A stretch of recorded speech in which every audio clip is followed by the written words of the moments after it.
The government shutdown is imminent. Chuck Schumer says Democrats are going to block Donald Trump's continuing resolution. It will not pass the Senate. They need like 60 votes anyway to get past the filibuster, so it was kind of a long shot as it was. Now, Thomas Massie had been saying that this was rigged from the get-go. They'd already cut a deal, but it looks like maybe not unless this is all part of the game. But my friends, the government will be shutting down. And joke's on Democrats. Trump's been trying to shut the government down the whole time he's been president. I guess just not in this way. So it'll be interesting to see what exactly goes down with this shutdown.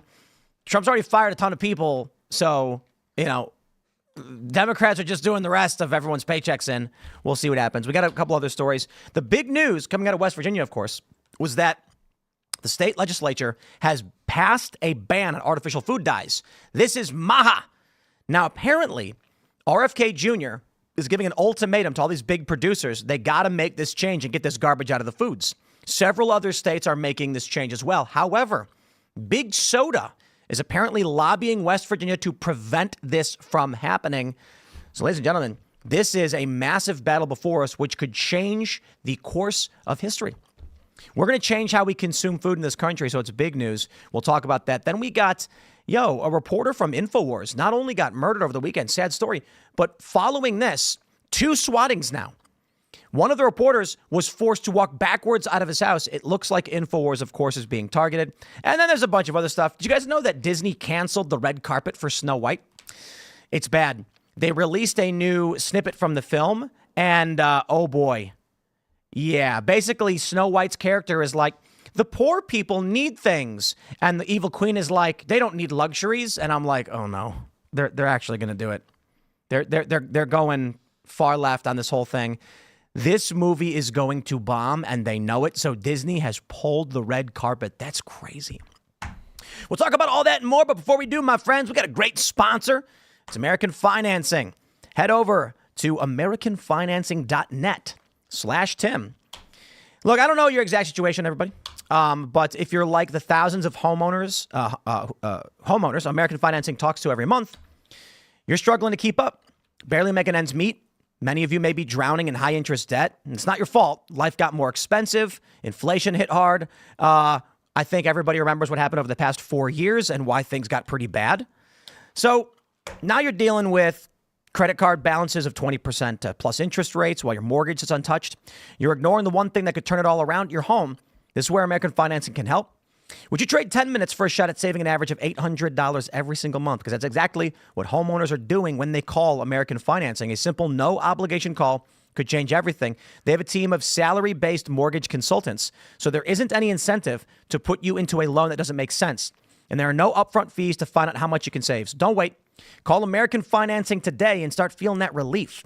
866-890-7811. That's 866-890-7811 or visit americanfinancing.net/Tim. Shout out. Thanks for sponsoring the show, American Finance. Don't forget to also check out castbrew.com for all of our delicious coffee. We got all the good stuff except Ian's Graphene Dream. It's sold out.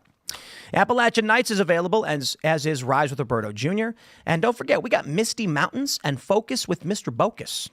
We're also going to have an uncensored members-only show at 10 p.m. tonight at rumble.com/Timcast IRL. So make sure you become a premium member of Rumble if you want to watch that. Plus, our Green Room show. Today's episode was good fun. Yesterday's was particularly crazy, which is up now. I can't really tell you what was in it. It's uncensored. It is not for the faint of heart or for the overly censorious social media platforms. But you can go to rumble.com/Timcast IRL and check that out at the our Green Room playlist. Don't forget to smash. What was I going to say? Smite the like button. Smite it.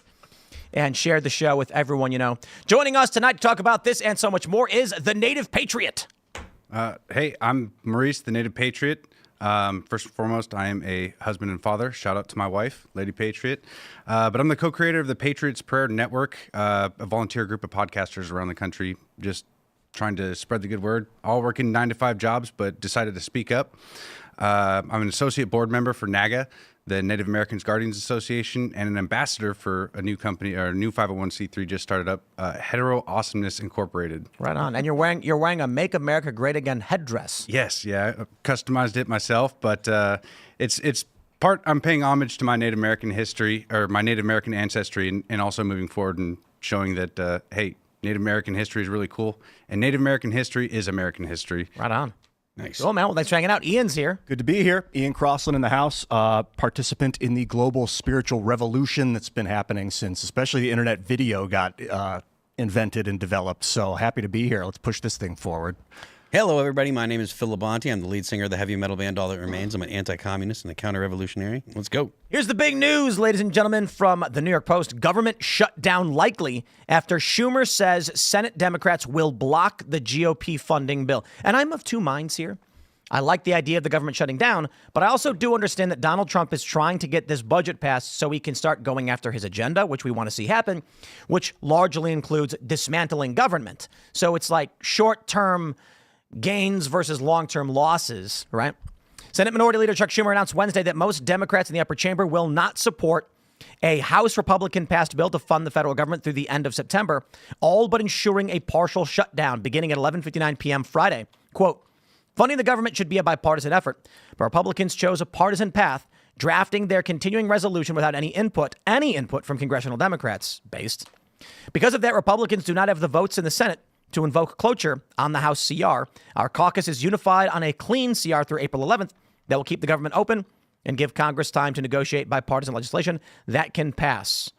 So with the Republicans holding a 53-47 advantage, they need at least 60 votes to overcome a filibuster. Looks like it's not going to happen. Not to mention, Rand Paul says he ain't going to be voting for it. But I don't know. I like it when the government shuts down, I guess. The only concern I have is I don't want to see the Republicans get blamed for the shutdown, considering most people know that Donald Trump is a Republican. They have a slim majority in both the House and the Senate, and people don't have a deep understanding of how the sausage is made in D.C. So I feel like the Republicans are going to end up owning this shutdown. I think that that's the intent of the Democrats as well. Like, even all of the stuff that's going on now is going to be funded in this CR, right? Like, there's no serious cuts yet. So the Democrats should ostensibly like that, but they're going to go ahead and say, no, we're not going to vote for it. And the reason is because they want to go ahead and see the Republicans get smeared, in my opinion. What's the longest we've had a shutdown? Oh, weeks. But no more than that. There was a long one, wasn't there? Let me check. That's a good question, Ian. When back in the 90s, my mother used to work for U.S. Fish and Wildlife, and she was out of work for, I want to say, a couple of weeks. I want to say it was 30. It was recent. It was 35 days in 2018 and 2019. Was the recent? That's what I was thinking about. Yeah, 35 days. Is it paid? Do they pay? I mean, I imagine they don't pay while the government's shut down, but they end up getting paid when they go back. Oh, they'll get paid back pay? Yeah, usually it's the stuff that you end up seeing is stuff like, oh, we're going to shut down the parks. You can't go to like Yosemite. You can't go to national parks because they send those people home, and because that's a low effort way to get political points. Serious things that say the DOD is doing or serious things the State Department's doing, they're going to keep doing it. All of your foreign stuff when it comes to U.S. foreign policy and stuff, they're going to keep doing it. It's just barely serious when the government shuts down. Most Americans don't notice.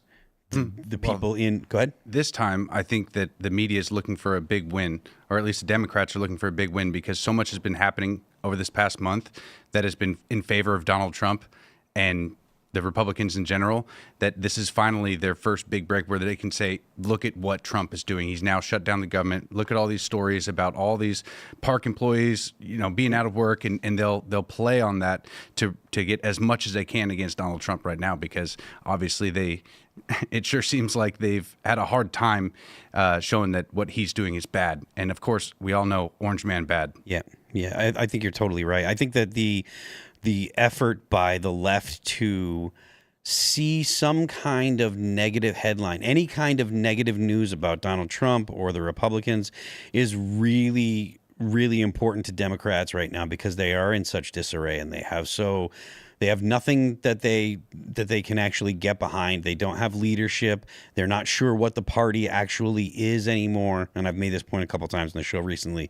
Democrats have a serious civil war between the progressives and the I guess your boilerplate liberals, and they're not sure what they want to do. The progressives are the ones with the energy, and the boilerplate liberals are the ones that can actually get funding from the donors. So they don't know who's in charge. They don't know how they want to present themselves. You can't get a platform when you can't agree on what direction your party should take. So the Democrats are relying on the Republicans to mess up. That's something that James Carville had said a couple of weeks ago. I don't know if I care. Right? Like the fear is that Republicans are going to get blamed for the shutdown. I don't think so. Or I don't care if they do. In fact, go ahead, Democrats, please, for the love of all that is holy, put the blame on the Republicans, because it's going to expose how the Democrats' insane ideology can't even overcome a government shutdown in terms of PR. Right? The Democrats could come out and give everybody a free Twinkie, and their ideology is so insane, people are not going to want to vote for them. Yep. It's so if they blame the Republicans for this, fine. They're still going out and going on TV and saying men are women. Yeah, I mean that was a little hubbub when it was Sarah McBride, I think is exactly. Did you guys see this story? Yep. Where is this, in Delaware? Yep. So the chairman introduced the Congressman Sarah McBride, who is biologically male, as Mr. McBride. Yep. And then some other guy was like, "How dare you? I refuse. Have you no shame? Have you no shame? Have you no shame?" And the other guy was like, "I will not participate in this fantasy." And so, yeah, I mean, and they shut down the hearing and adjourned. So people are a lot of conservatives are bent out of shape over this, transgender member of Congress, Sarah McBride. It's federal Congress, right? Yeah. McBride? Yep. From Delaware. And I'm just like, why are y'all mad?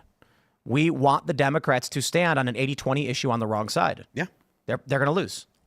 I would like to see more Democrat trans Congress people, so that way the American people can really understand that is the platform the Democrats want to go with, and see how fake the outrage is, because you can see clearly from the guy grandstanding saying, how dare you address?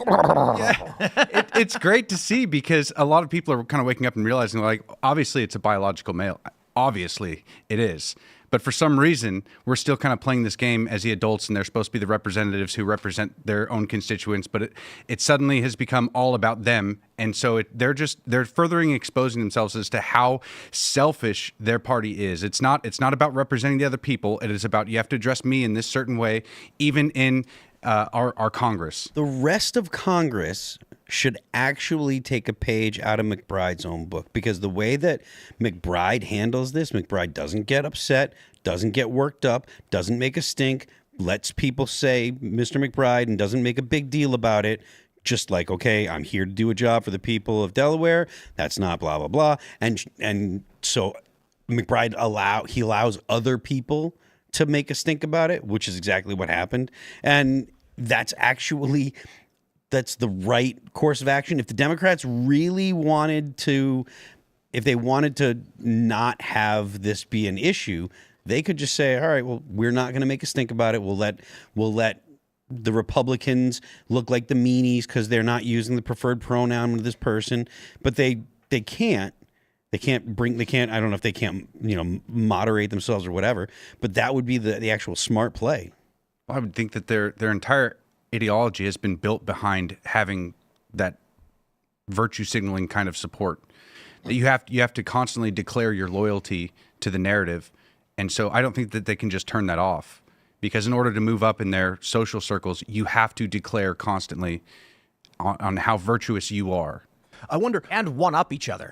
I keep thinking about Gavin Newsom. Like, is he I think Didn't he buy a statue of himself? that is hilarious. I hope so. He This made a is a- bust. He looks Yeah, like you saw that story? Yeah. There's a story where he like apparently paid money to a nonprofit to make a statue of himself. Anyway, what were you saying? he doesn't seem like he's adhering to a narrative. Like he's kind of a rebel in the Democratic Party, and now he's got his own show, which is a great movie. He interviewed Charlie Kirk. which No. was wild. I wouldn't call him a rebel. Maybe more like a lizard person. He's a lizard in the Democratic Party. Are you Yeah, a he's a snapping chameleon. turtle? are you saying that he is recently, or are you saying that that's the way that he's been? You think? I don't know. See, governing California is a tough job because it's a big place to govern. Like Northern California is very different. You should probably have two governors, two states, except for the water rights, and then they'd be all hell would break I agree. Northern California should be its own state. Like you need someone to govern Northern State of California. Jefferson, maybe. Yeah. You could have maybe like a state governor that oversees transportation and electrics and water, but like those culturally, the north of California is very different than the south. Like just trying to govern San Francisco is insane with all that poop. And the south, all the desert and the entertainment industry, like it's a whole other beast. And north has all that green, the trees, and the south has all that desert. So I think that he has done, he hasn't been your average Democrat. I don't know why. I just brought him up because I watched his interview with Charlie Kirk, and I'm like, he's really trying to break that brainwashing mold. And he's like, what do I do? Charlie, tell me. Like, what should I do? He's not trying to break the brainwashing mold. He's trying to seize control of it again. Yeah, he wants to be president 2028, I think. I Right. agree And with he you. needs the mind control, and he's realizing what's not working, and he's trying to reassert something to work. I agree with you about about lately he's trying to remake his image and stuff, because I think that he's really damaged after COVID and after a lot of the quote unquote woke policies that California's had. But I would say that like prior to maybe the past year, he was very much in lockstep with the average Democrat and very progressive Democrat. I mean, He'd be a great guest too. I know he's super busy and stuff, but like, I wonder if he, as the walls started to fall around Kamala, if he just realized this imperial Democratic organism is insane. If he just shocked him awake. I think he's realizing that his support has to come from a different avenue, because he saw exactly what happened and how Kamala spent over $1 billion and still lost the election. And he's realizing that if he does want to make a future presidential run, like he's obviously not stupid. So he's kind of just realizing that, okay, in order to make plans for the future and be successful in it, he's going to have to step into this arena. And so he had that podcast with Charlie Kirk in trying to open that door and then show that Democrats can be cool too, right? They can be part of that crowd and move on from the old legacy to change their image from what they have been to this new sphere of media. It didn't work though. The whole narrative is look at Gavin Newsom pretending to not be woke, right? So he was hoping the narrative was going to be, oh wow, Gavin Newsom's moderate, but who believes that? The progressives are attacking him because he attacked progressives, because he agreed with Charlie Kirk. They're saying, I don't care, whatever he said, he promoted Charlie Kirk. He's persona non grata. And everybody on the right is like, yeah, we don't believe you, Gavin. Nice try. There is no future for this guy, in my opinion. I mean, obviously, he may run for office, but he's not convincing regular people that he's not a psychopath. He's going to burn Democrat bridges at the same time. This dude is going to run in the Democrat primary in 28, and he's going to get 13%. do you think it'll be that low, huh? Well, I'm kind of being a dick when I say 13, but it's going to be low. And it's going to be because he's being attacked. He's going to be attacked from two fronts. The right is going to go after him and say, this guy's smarmy. And the left is going to say, this guy's smarmy. This is the problem Democrats have had over the past decade. They know that if they go up against the progressive sect, they lose 10 points. And maybe they can win 30% with the existing moderate Democrat base, but 30% doesn't get you over the line unless you've got like a four-way race, which ain't happening anytime soon. So now Gavin Newsom is like, we've got to moderate. We need to pull the party closer to the center if we want to start attracting people. So what happens? Sits down with Charlie Kirk, plans his podcast. Everyone on the right immediately is like, nice try, Gavin. We know what you're doing. And then the left goes, I can't believe you would say those things about trans people. Yeah, he said So that he's lost. There's a lack of fairness with men and women's sports, I think. I didn't see that part of the interview, but that's what I heard he said. The most plain thing you could possibly say is it just acknowledge biological reality and say that it's not fair, and he's getting torched for it. It was a great moment because he was like, Charlie, what do I do? What should I do? Like, he was basically prostrating himself to Charlie Kirk. Like, how can I win? And Charlie's like, you got to say that it's not cool to have men and women's sports. And then I guess he did. And he was like, yeah, it's not fair. That's the point of the video where I hit the stop button. And now he's getting attacked by progressives. So he's going to end up with no one on the right supporting him.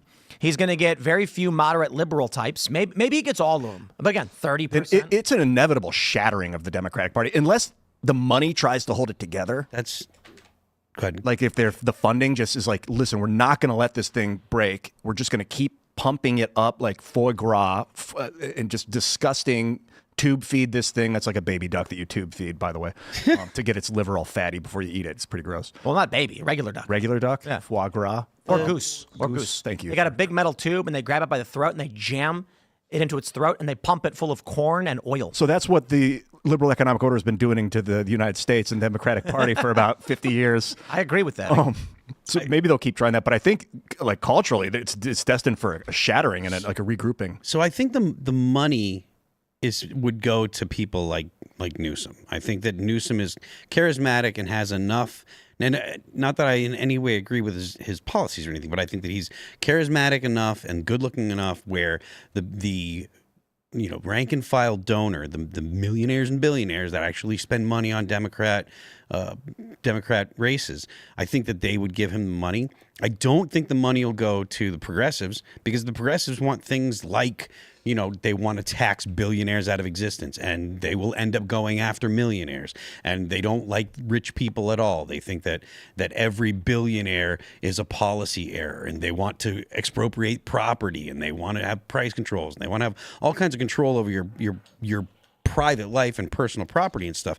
And I think that that's really unpopular with the people that have money because they don't want to have that. They don't want government to have that kind of control over their lives. So I don't think the Democrats are going to have the progressives leading at the end of the day. I think it's going to be the regular liberals. Let's jump to this story from the Daily Mail. Yo, check this out. Leaked audio of DEI activist sharing air traffic controller exam answers with minority candidates. This is wild, and they really bury the lead. So I want to give a heartfelt do better, Daily Mail. They go on to say, in audio footage, and you scroll down, Shelton Snow, the frontline manager for the National Black Coalition of Federal Aviation Employees, can be heard promising advance access to test answers to minority prospects vying for an air traffic control job in 2014. Holy crap. The funny thing is, they call him an activist, a top activist. Like, heavens me, Daily Mail, can you at least, actually tell people in the lead he's the frontline manager for the National Black Coalition of Federal Aviation Employees? Because that makes it a bit more serious than some random guy in the street being like, let me get you some answers. When it turns out he's part of an organization trying to advance this specifically, and then you've got leaked audio where he's basically helping people cheat, they say. The question then becomes, how many people are air traffic controllers who don't actually know how to do it, but were given advanced answers by people like this? Why do they need to cheat and have preferential hiring? Like, if you've got preferential hiring, why do you need to cheat as well? I think you're already cheating. It's the other way around. What do you mean? That despite the fact that these people are being given preferential treatment, they're still not getting in. Yeah. Right.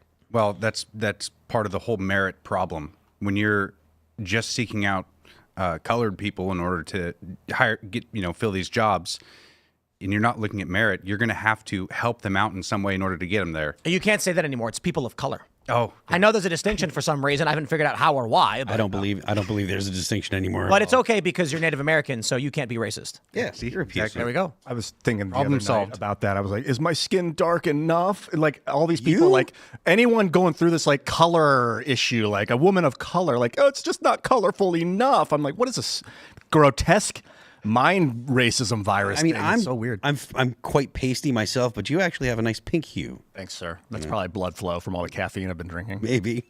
Actually, caffeine constricts the blood vessels. Right. Does it like squeeze it and then make it shoot faster? No, That's it how I feel constricts right it. now. So you would be less pink. I feel Unless like Ian I is feel like the typically just DEI bright hire. red. Maybe it's just the red jacket and the yellow. What were you saying? Could be. The hair. Yeah. I feel like the DEI hire of this podcast right now, just surrounded by white people. Well, I'm actually mixed, so Oh, yeah, I guess that's true. that's right. Yeah. Yeah. Well, I'm half white as well, so yeah. Uh-oh. So you're only half minority. Yep. That means that past comment might get you in half trouble. I'll get half canceled. Only one side of your family, I guess. I mean, So somebody super chatted. Free men die free. Says, if you think airlines bad, wait till you see the medical field. What does he say? Scary. Go in for a tonsil removal and come out as Caitlyn Jenner. I mean, yeah.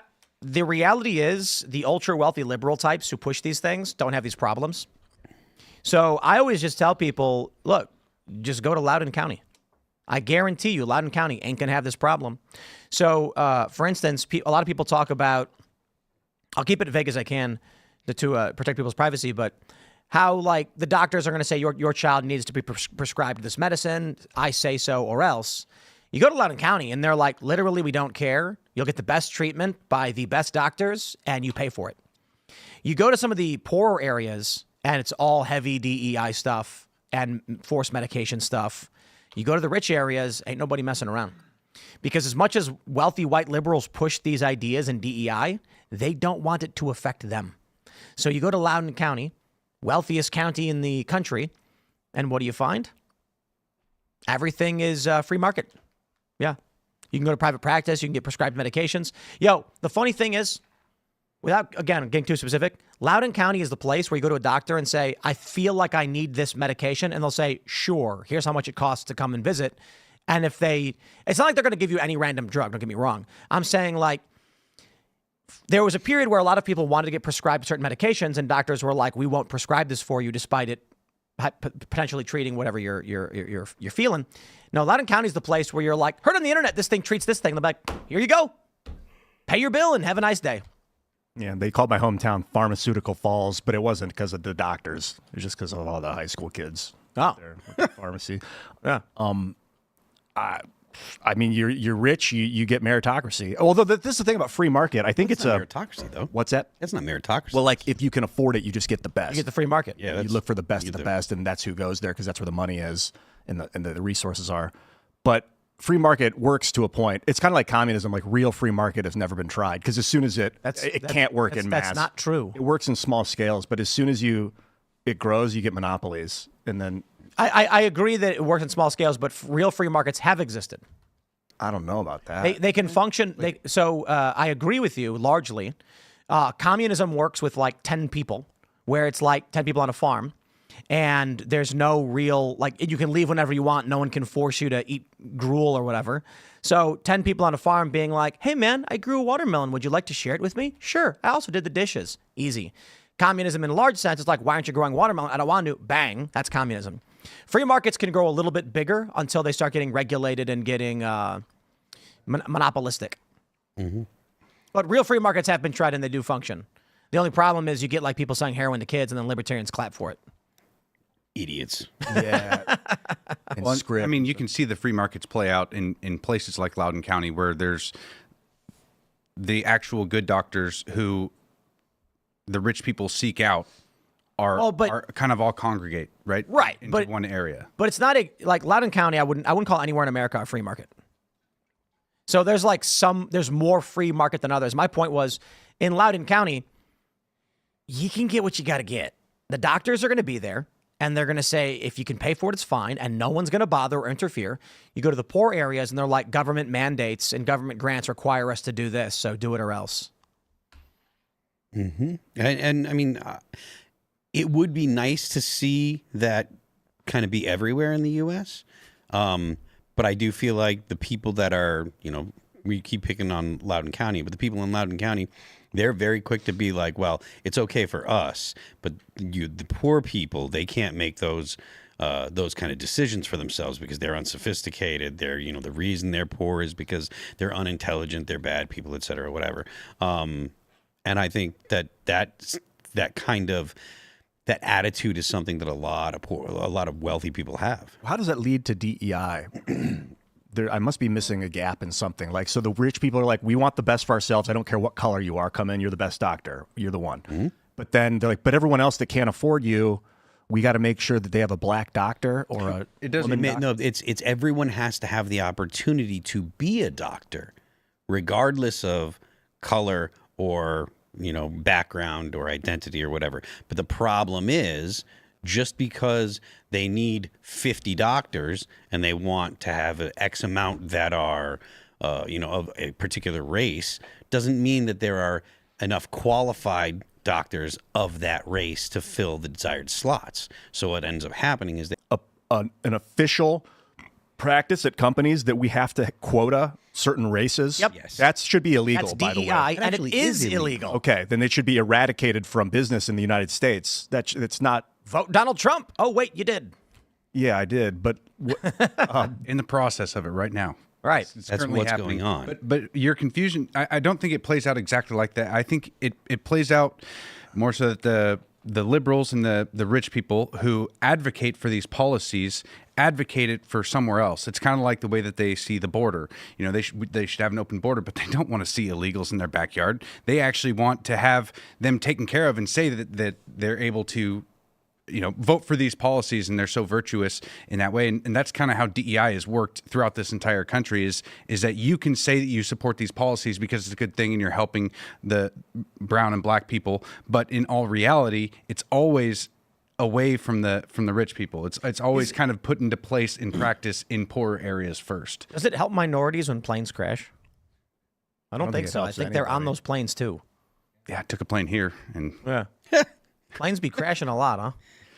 I don't know. That you guys brought that up a couple nights ago on the show. It might just be Answer more is that yes. more cameras on it nowadays. No, we in terms of these crashes that are much more serious, it seems like there's a higher concentration at the beginning of this year than at other Dude, times. the Boeing story from last year, some whistleblower came out and was like, by the way, for the last 15 years, they've been cutting corners. The planes are not coming out high quality. And then he got assassinated. Then he got killed. He died. He was killed like couple weeks before he was going to testify before Congress about it or something. The Boeing whistleblower. yeah, that kind of went quiet, didn't it? Wow. And that's Boeing. Of course, you see little planes. I don't know. So what's the plane crash numbers? Have they gone up lately? Have you been following? You guys been following the numbers of plane crashes? It seems that serious fatal accidents are slightly higher than you normally get. Oh, and then Ben Davidson was saying maybe it's solar activity. Well, I asked him that, and he said maybe. That's cool. Because I was saying, in one of those plane crashes, it comes in hot and belly flops.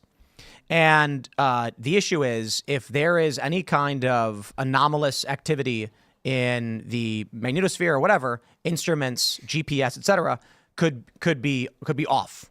And if the instruments are off, and altimeter specifically, and they think they're at 100 feet, but they're at 50 feet, they're going to belly flop. And there was that plane up in what's the state up north? Alaska. Alaska, there you go. Where was it? Ontario? Ontario, was it?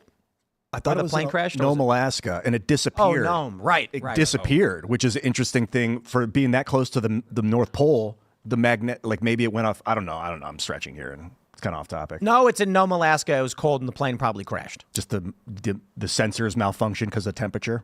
No, planes crash They in said inclement weather. Didn't they say it disappeared before it went down? Like disappeared off radar before it went Maybe down? it was snowy. Yeah.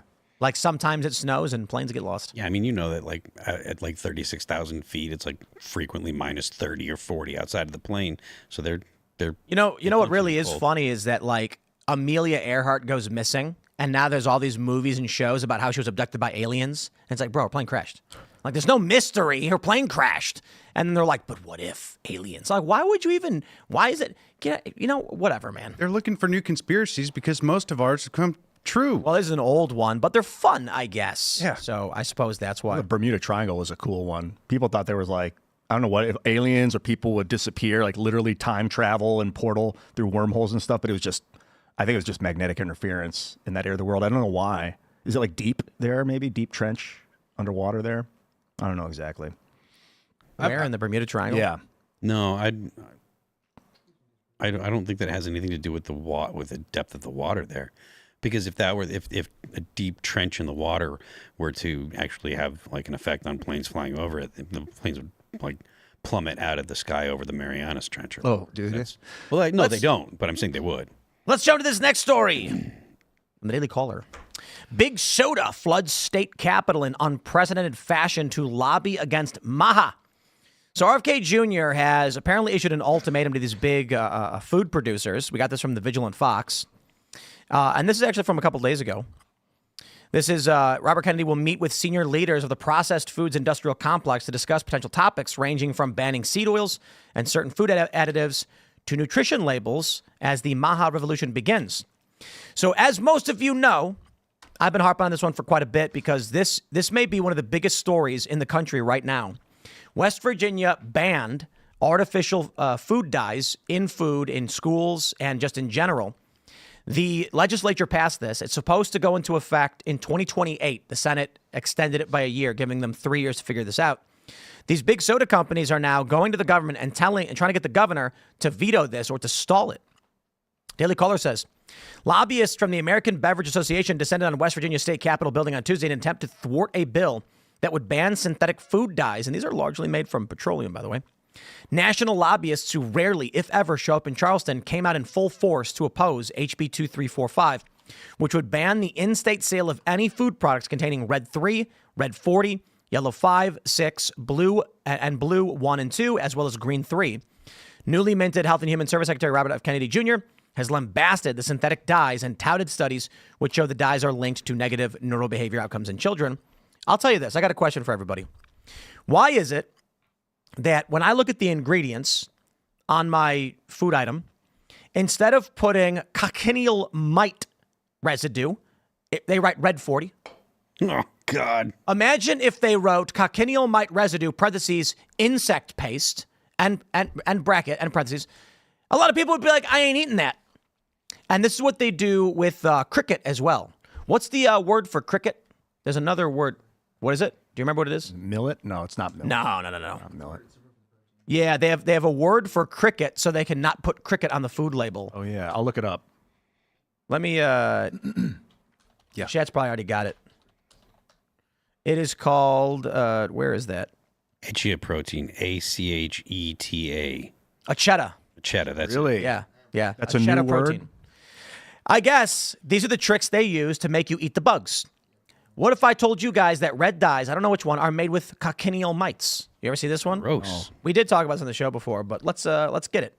Cochineal mite red dye. You are eating the bugs, everybody.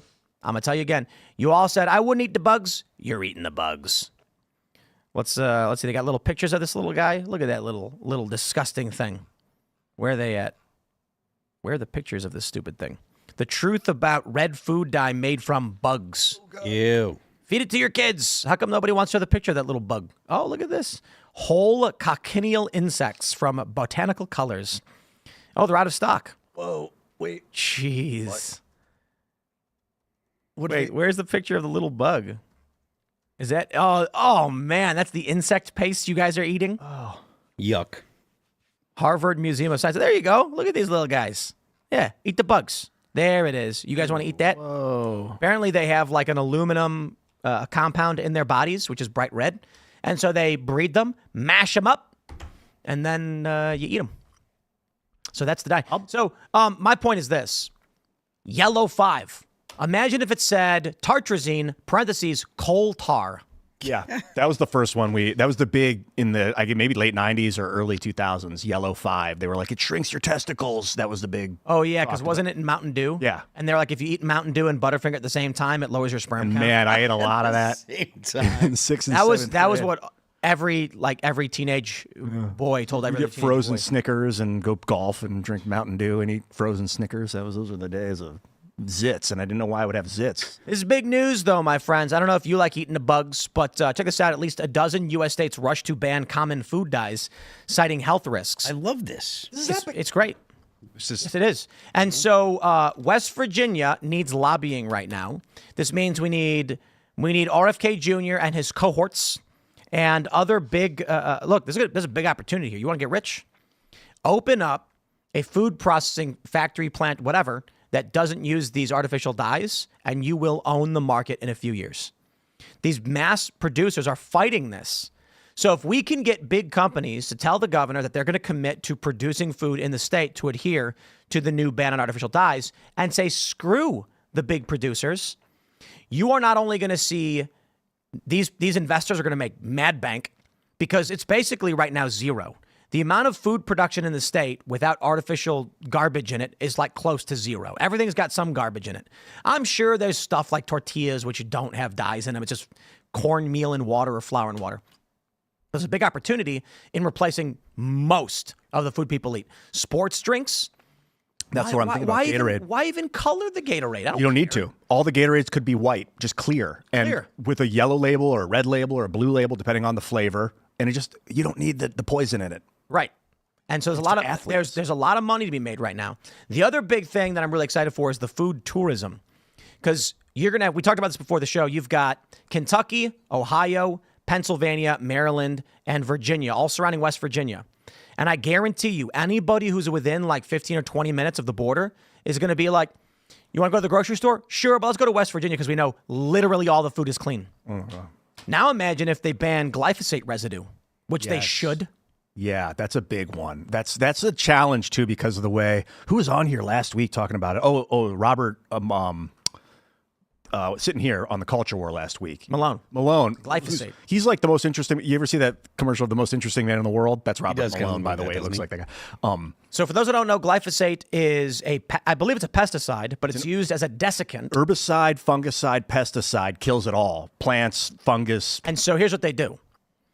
My understanding is that the wheat grows and the wheat needs to die so they can harvest the seed heads, the grains, right? And anybody who's ever seen wheat grow, it's green. And then when it dies, it dries out. And then you can grab the whatever they're called, the stalks of wheat. Yeah, the grain head or whatever. And then you can not the chaff. It's the other part. I don't know, whatever. But it's the actual wheat. The grain. The wheat. Well, the wheat is the plant, but then you can get the little seed heads out, right? And then you can get. We did this. We made bread. Yeah, super fun. And because we had wild wheat growing in the yard, so what happens is the producer, the refineries and the distributors will be like, "Hey, we need to come in and harvest your wheat on this date." So the farmers are like, "Okay, well, it won't all be ready at the same time, unless they spray a desiccant, which kills it." And then the glyphosate residue is all over it, gets harvested, and you eat it. And and those are the people that aren't using genetically modified wheat that is resistant to Roundup because the Roundup won't kill it, I believe. I believe you cannot desiccate GMO wheat that's resistant to Roundup. Maybe I'm wrong about that, but I don't know. So we'd have to revolutionize that farming industry, which is now set to feed billions, hundreds of millions, if not billions of people, and get them to grow. Like they're going to have to change their entire crop, some of these people that have Roundup ready wheat. That's a big one. But it could be done incrementally. But the problem is it cross-contaminates. Like you'll get GMO wheat will like fly through the air in the wind and seeds will land in other farms and then they'll have all of a sudden GMO wheat in their farm. You know what I really can't stand is that, okay, so we know that they use glyphosate and other things in these wheat and they go, yeah, but it's safe. I'm like, I don't care if it's safe. I don't want to eat it. So why, I'm going to go out of my way and I'm going to buy glyphosate residue free wheat. Imported, organic, European, no glyphosate, whatever garbage. Well, I think the best part about this as well, especially with them putting up so much of a fight, is the fact that it's going to bring a massive amount of tension on this movement. Yeah. And with RFK being the head of this and now the media kind of making a spectacle of, all the lobbyists going there, we can kind of see that there's going to be resistance. And the only way that we can overcome that is if we have the support of the people. And by having that resistance, it's going to start hopefully a conversation with everybody around the country on, okay, what are we actually eating? You said it yourself with the way that they will deceive the majority of people by putting red dye 40 or whatever it is. And so now people are going to start to wonder. And once they start to get healthier, once they stop eating a lot of this crap, they'll actually start to be able to think better as well. They'll have a more clear mind and have more energy. I mean, I learned that myself by changing my diet entirely.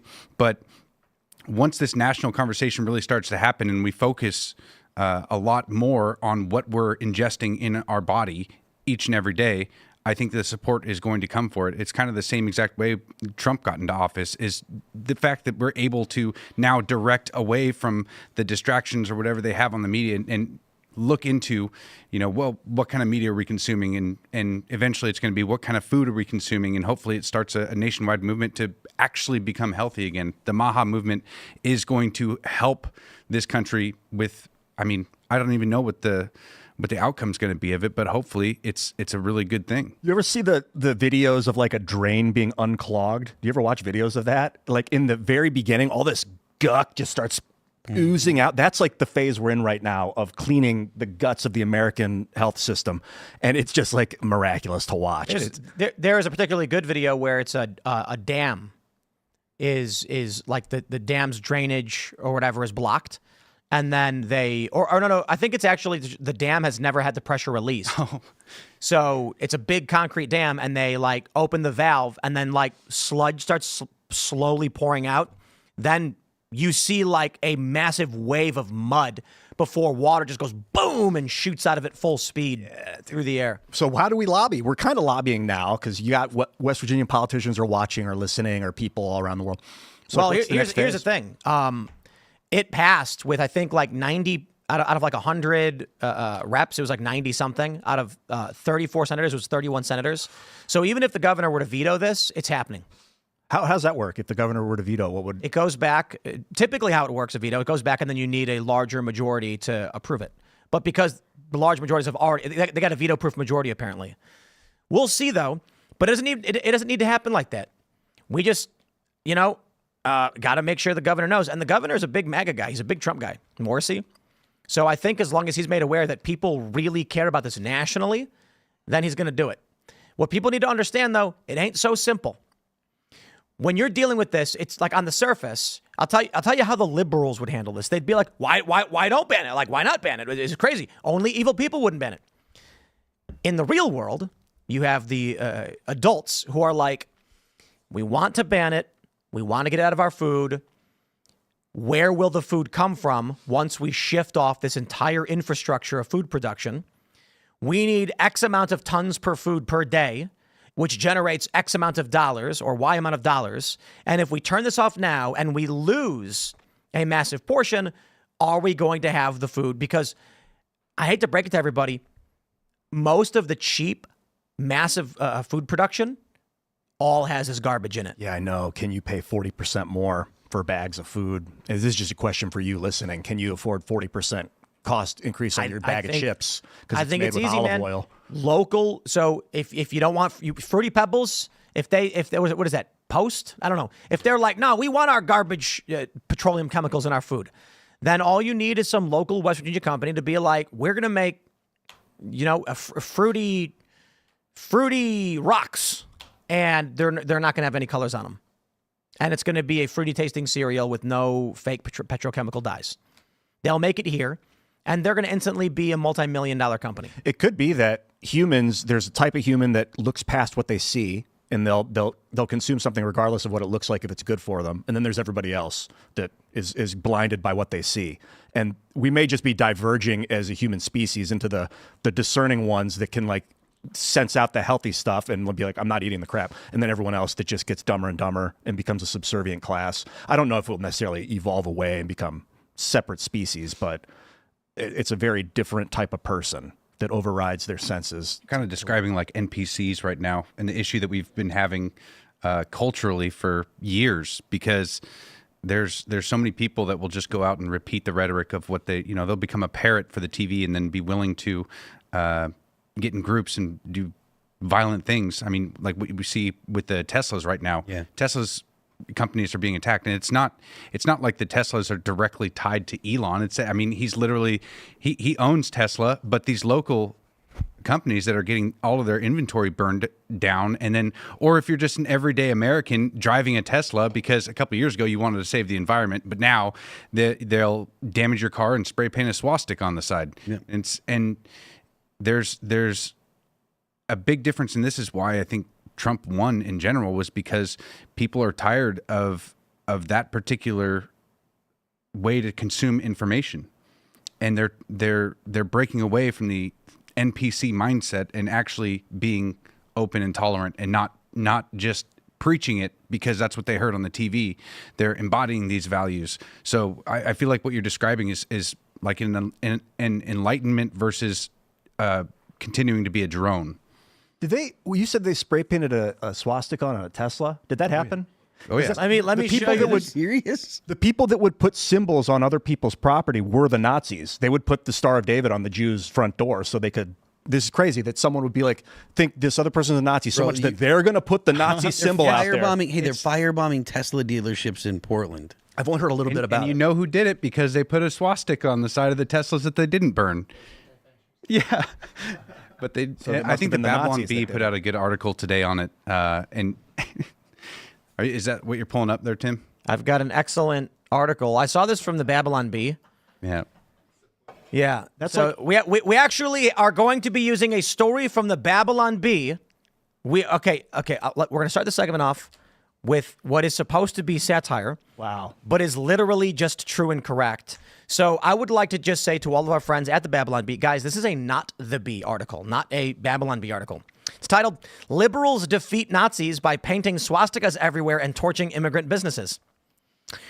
This is it. That literally happened. That's exactly what they're doing. How about this? Here's a headline for you, Babylon Bee. Climate change activists defeat oil execs by torching electric vehicles, and electric car dealerships get shot up. Like, it is the antithesis of what the left is to be going after Tesla in the way they're going after it. But I will just say it again. The left is literally spray painting swastikas everywhere and torching electric vehicles. This is the Nietzsche quote of, if you look into the abyss long, I don't want to bastardize the quote, long enough, the abyss becomes you. Like, if you stare at the demon long enough, you become a demon. Be careful when fighting monsters, lest you become one. Exactly. When you stare into the abyss stares. And when you hate something, when you gaze into the abyss. If you hate something, you're with every fiber of your being and you're obsessed with it and you hate it, you'd be surprised at how likely you are to become that thing. You got to be real careful that you don't become a Nazi in your attempt to stop them somehow by spray painting the Nazis' insignias and destroying property.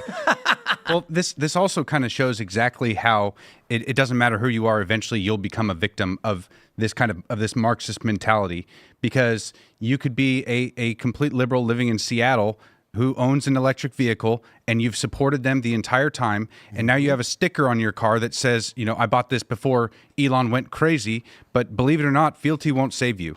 You can pledge your allegiance to these psychopaths all you want, but if they just decide that you're the next target, you will be the next target, and there's nothing you can do to stop it. I really, really do want to just thank all the liberal progressive activists here. Thank them so much, because they've proven exactly what we've been saying for so long. So now when I go to my liberal friends and they're like, but Tim, Elon, blah, blah, blah, stop.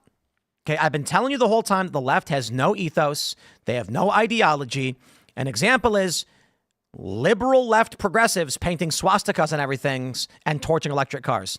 You ain't gonna tell me they hate Nazis when they spray paint swastikas everywhere, and they do it all the time. This has been a meme for almost 10 years now, where people have been making fun of the left because liberals or progressives would ironically spray paint swastikas to mock the right, but then you're just literally doing it. But now they're actually setting electric vehicles on fire, shooting them up. They were privately owned Tesla vehicles that far leftists fired guns at. So I don't think they care all that much about emissions and climate change. And I think this just proves the point we're making the whole time. There is no ideology on the left. Or at least it proves what I've been saying. There's not really a constitutional, coherent, structured ideology that I can discern. To the left? Yeah, I can't. There's none. Like, come on. I pointed this out with Hassan Piker, where he was commenting on a video I made, commenting on a video he made, which is funny. And I said, he's completely correct about it. The story was they were, Mr. Beast did cataract surgeries for blind people to cure their blindness. And it was like $10K a pop. And he was like, why are we turning healthcare into a game show? Why can't we actually just give people healthcare? Like, it's a simple procedure one time. And I said, he is completely correct. I don't know the solution is government healthcare necessarily, but it is kind of cringe that these people had cataract blindness and we were making a game show out of it to try to help these people. In that video, I said, the military industrial complex is bad. That's why we shouldn't be funding Ukraine. And in the same breath, the dude says, well, the military industrial complex is bad. But he doesn't want to fund Ukraine because there's no ideology. They're told what they're supposed to believe by the rest of the cult, and they just march in lockstep. And we keep saying, hey, you're hypocrites. And they go, no, we're not. We are a hive mind of ravenous insects that only care about whether we have the majority. That's it. The hive mind thing's wild.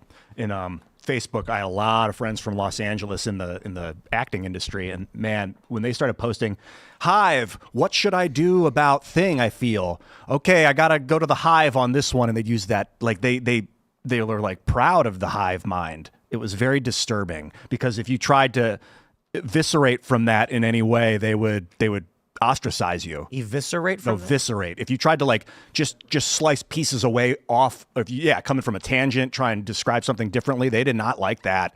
Maybe it's anecdotal, but I don't think so, because the amount of people I've heard that have been ostracized from their friends that go into that state of mind, I don't think it just ends with me. Well, and you can see it clearly from who they target. And over the years, the target could be literally anybody. I know that last year when Holden Armenta went to the Chiefs game, and he was wearing a headdress to celebrate his team and he had black and red face paint. He was targeted by this same ideology. He was a 9-year-old child who literally was just going to the game in costume to celebrate the Chiefs. And of course, he's Native American as well, from the Chumash tribe in California. And they were perfectly willing to target a 9-year-old child and label him as a racist. And then they went after his family, who stood up for him in every way, shape, and form, which is something that I really admired. We were actually able to start a fundraiser and get him to the Super Bowl that year. It didn't make a lot of headlines, but it was really, really cool to kind of see a whole bunch of people come together in support of that when you do stand strong against it. But my point here is that they'll come after anybody at any time, even if you're an innocent 9-year-old child.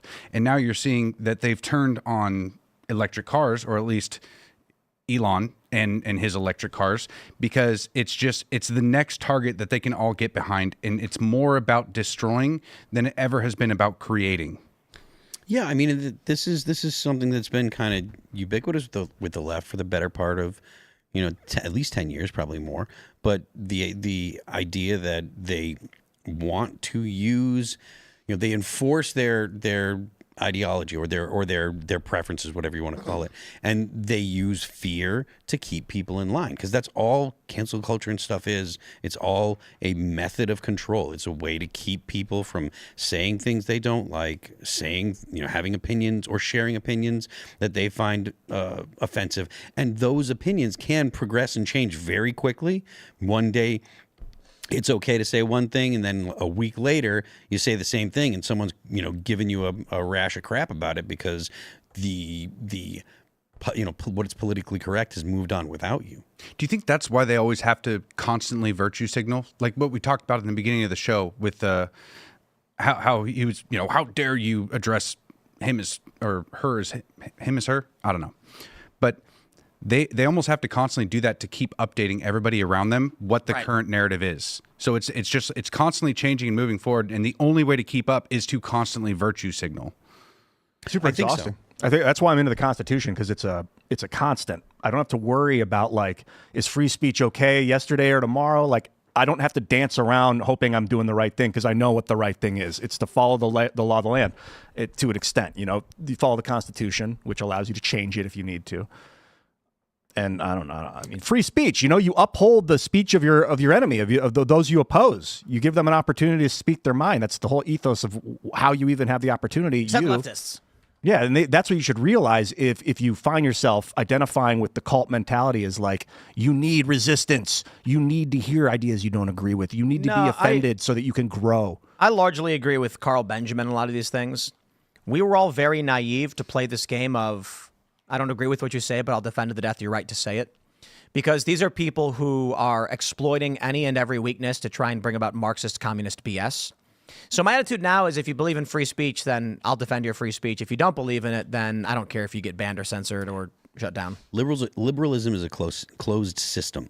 And I'm talking about actual liberalism, like liberal ideas in a liberal society. It works for liberals. Yeah. But people that are not liberals, which are outside of the closed system, they can take advantage of things like freedom of speech. Right, but to be honest, all systems work within closed systems, right? So if like I say this all the time, if the whole world was as devout as Seamus Coughlin, you wouldn't need police.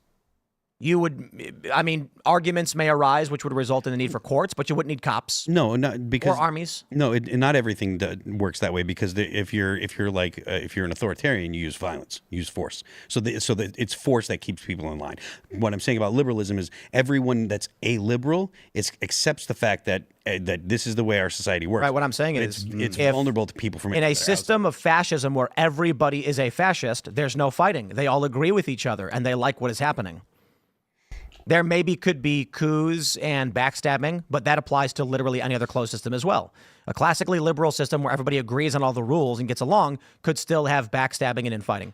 So ultimately, if you have 100 people of the same ideology, they're going to work together. I got this. So in other words, fascism, none of these ideas work outside of their spaces, and classical liberalism does not work, especially because it is ill-equipped to defend itself. Yeah, I just keeps going across my mind. Civilization 4. You may have played the fourth one. I don't know if you guys Absolutely. played, but you research liberalism, and then that opens up the ability to research communism. So it's kind of like liberalism gets hacked by the communist state of mind. The whole, we can all do this together. Yes. Well, to be fair, the reason why civilization does that is because they're actually following the historical literature. Yeah. That is, liberalism came about well before communism. Yeah, and it kind of lays the groundwork for people to become communist, because if you have... That's the argument that Carl Benjamin makes, that communism is a natural outgrowth of liberalism. So I tend to disagree with him. I think that his perspective is that the Enlightenment leads to liberalism, which leads to communism. I think that that the English Enlightenment and the French Enlightenment and the German Enlightenment, those are the Scottish Enlightenment, those are actually substantially different in principle and stuff. And I know that there are things in the French Enlightenment that you really saw come to fruition in the French Revolution. Rousseau and that kind of man, like society should be man as an animal but socialized. That's something that came from the French Revolution, and I don't think that there is some kind of allegory in the Scottish or English revolutions or Enlightenment. I'm sorry, and I think that makes a difference with the results that you get. But I haven't had a chance to talk with Carl about that yet. So what was it, the state property aspects of liberalism that led towards communism? Like what happened? Well, the idea that everybody should have the same stuff. So that's something that you get with the French Enlightenment, that everything is the same, everybody is the same, and everyone should have this. Yeah, the leveling of the. Thank you. Leveling of society, whereas you don't really have that same kind of impulse in the Scottish and English Enlightenments. So if everybody has the same, that means that the people that have more, you can't make people that are incapable of doing things capable, right? You can make the capable incapable. You know, the funny thing about communism is how remarkably stupid it is in its simplicity, and how in order to actually believe in it, you have to be developmentally disabled. I can explain. What is it? To each according to their need, from each according to their means? Is that how it's saying? From each according to their ability, to each according to their need. Right. So what happens when you have growing populations of people with no ability? Their needs stay the same. Let's call it 100 food resource units required per person. You are going to have a society of an increasingly lower ability with communism, no matter what you do. So it's fascinating that you can have, George Carlin make the joke. Think about how stupid the average person is. Now realize half of them are stupider than that. Just that joke alone explains why communism can never work. We're going to have a lot of people who have no ability to produce but need tons of food. Let's make sure they get it. That means if on average a person can produce 100 resource units and a person requires 100 resource units, in order for there to be a functioning communist system, you would need equal amounts of people who can produce an excess and to accommodate the people who can produce in the negatives, or who can't produce at all. So someone can produce 110. Congratulations, you're now accommodating someone who can produce 90. Then you need to make sure those people who overproduce are happy and can continue to overproduce. You can't. It's not possible, and thus communism can't work. You also have to enforce the level of need. You have to say you're always going to need 100. That can't change, because then our system will fail. And if some days you need 130 because you fell down. This is what I love about how stupid the Soviet Union was. So you guys ever hear of Soylent? You know what Soylent is? I've heard of it. So this company wanted to make a meal replacement so you don't have to eat anymore. That was the idea. And I remember when it first came out, it's like 12, 13 years ago. I think it was 12 years ago. We got sent, when I was at Vice, we got sent this bag of like Soylent Beta or whatever, like the early release. And it was this powder that tasted like cardboard. And you got sent a tube of oil and you'd mix it with water in the oil. And the idea was this has the average amount of food, protein, and everything a human body needs. So you're eating as clean as possible. Well, guess what the people behind Soylent figured out? Literally every single human has a different requirement. There is no every human needs X amount of milligrams. There's an average, but every human needs a slightly different amount. You're slightly taller, you're slightly fatter, you're slightly shorter, whatever. So then they said, okay, you can largely consume Soylent, but you must get a regular full meal, once or twice a week to supplement what your body is missing. So it just did not work. In the Soviet Union, they were like, every family gets one bag of this, one carton of that, one box of this, and you fill it out in your little book. And it's like, yeah, that can't work because everybody is different. And so they were hoping everybody would be as tall as each other. And everybody will change too. Like, I'm different than you, and I'll be different tomorrow than I am today. So like tomorrow I might need more vitamin C. Yesterday, maybe I needed more omega-3. And that's going to change every day too, depending on the weather, depending on what other factors, external factors. I think it's also a fundamental misunderstanding of how they teach history, because if we were to take the Constitution and the Declaration of Independence that all humans are created equal and endowed by our Creator with certain inalienable rights. Of those rights are life, liberty, and the pursuit of happiness. That is completely ignored in this entire ideology, and they just believe that every human can be molded into whatever they would like, as opposed to being an individual created to and have the right to pursue happiness. Without that fundamental understanding of why our country is so different than every other country or nation created before it, then will inevitably keep falling into these, like what the Soviet Union did in trying to hand out to everybody as if they're the same people. But we're not. We're unique. That's why America is so great, is because we actually can see that the individual is a unique and created in the image of God, and that we should be able to, that we should have more responsibilities than we have creating a burden on society.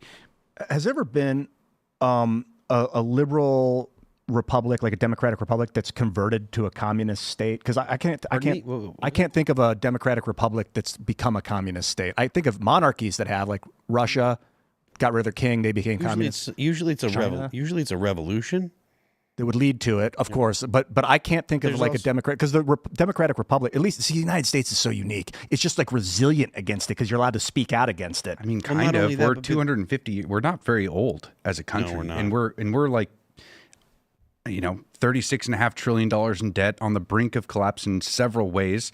Venezuela voted their way into socialism.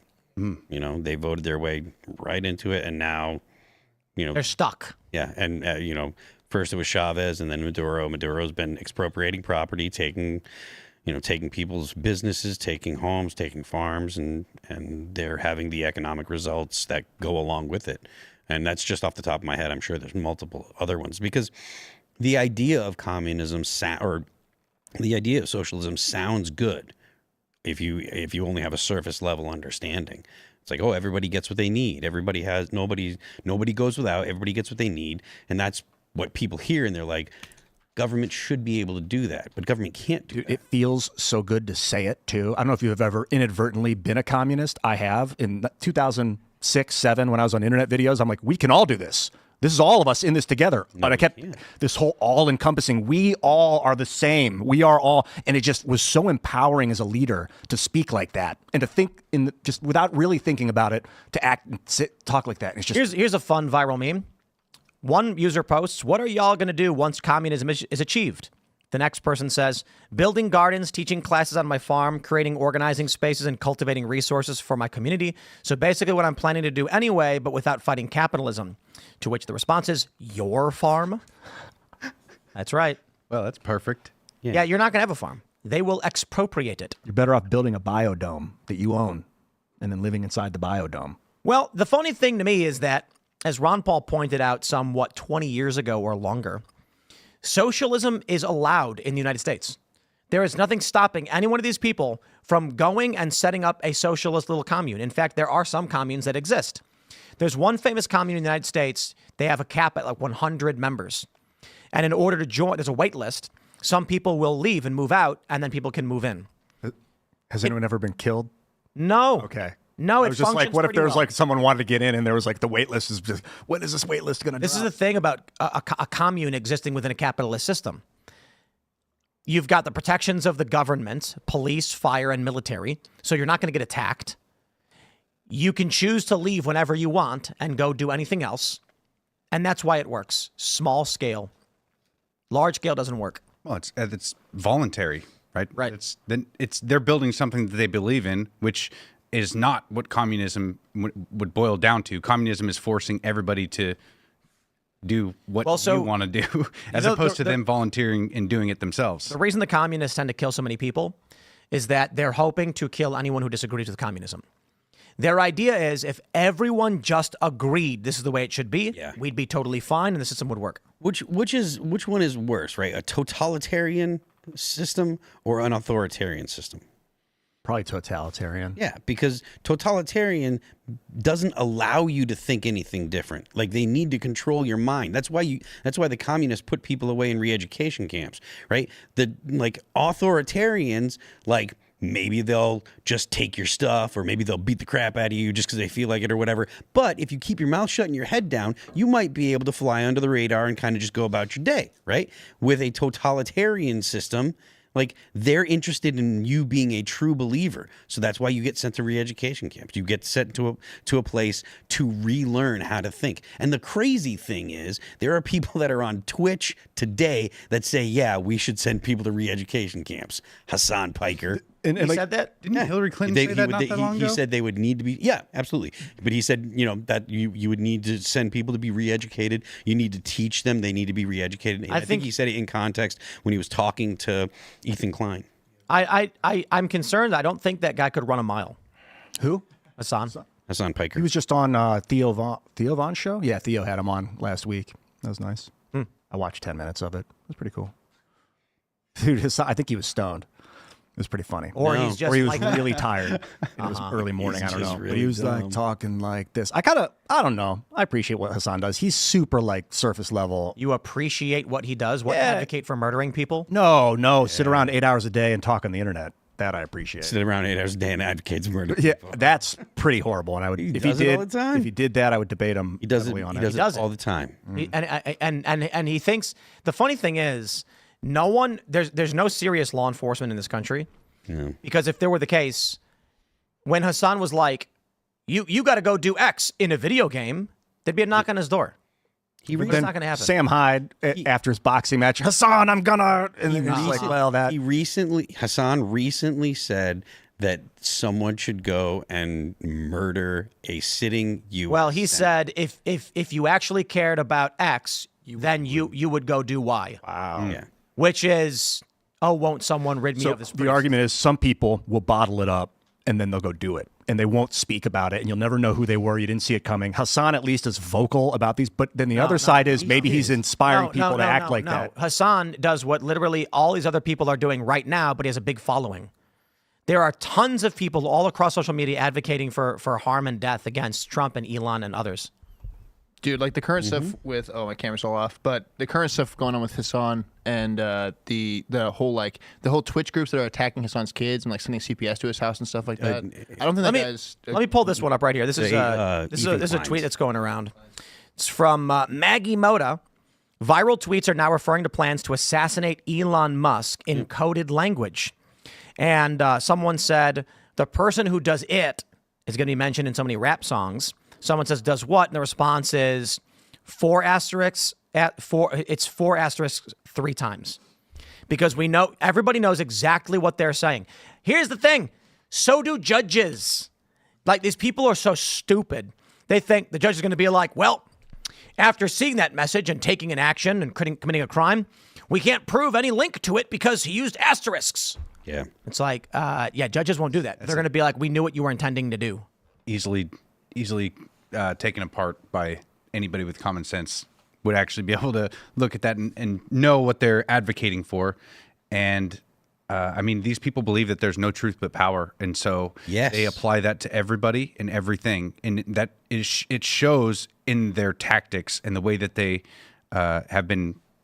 I mean, the violent riots around this country for the past, the decade at least have been because they believe that there's no truth but power, and so when Trump and Elon get into power, they think that they have to use their own and advocate for violence in order to get it done. You can see it the way that the left lionizes Luigi Mangione. Bill Burr made a dumb remark about Mangione the other day. What did he say, to free him? He just said free Luigi, yeah. But he was complaining about rich people richer than Bill Burr, mind you, because Bill Burr's worth like 20 mil. Oh. But he was complaining about rich people, and then he threw in a free Luigi at the end of it. And it's like... That was a couple months ago, wasn't it? Or like a month or so I just saw it today. So he's just, did it again? Yeah, it's a second time. Oh my gosh, I was just That's tweeting about it crazy, today. dude. I mean, comedy's one thing, but talking about freeing a murder, is he convicted? Was he convicted? Is he on he's trial? alive. No, and I think there's good reason to believe he's not the guy. Really? Yeah, because we all said this before he got arrested, and then even a week after he got arrested, and then it just sort of became de facto that everyone just assumed he was the guy. And I'm like, guys, he's wearing a different jacket with a different backpack than the guy in the video shooting the CEO. And you have what we refer to in the Minority Report sense, an orgy of evidence when they found him, which is, here's a guy with a backpack with the motive and the weapon and everything on him. And it's just like, okay, do we really believe that? Fair enough. When you look at the surveillance footage of the guy with thin eyebrows who looks middle-aged, and then you look at Luigi with massive thick eyebrows, I'm not convinced he actually is the guy. Fair enough, but Bill Burr didn't say free Luigi because he thinks that Luigi didn't. Right, everyone's lionizing the guy because they think he did it. Yeah, the point of Bill Burr's comment was Luigi Mangione did something, actually acted on his beliefs, and he went after the crooked CEO, Health United or whatever CEO, and murdered him. So he should be let go because he did a good thing. That's essentially the synopsis of what Bill Burr is saying, and that's the norm nowadays. Again, whether it be terrorist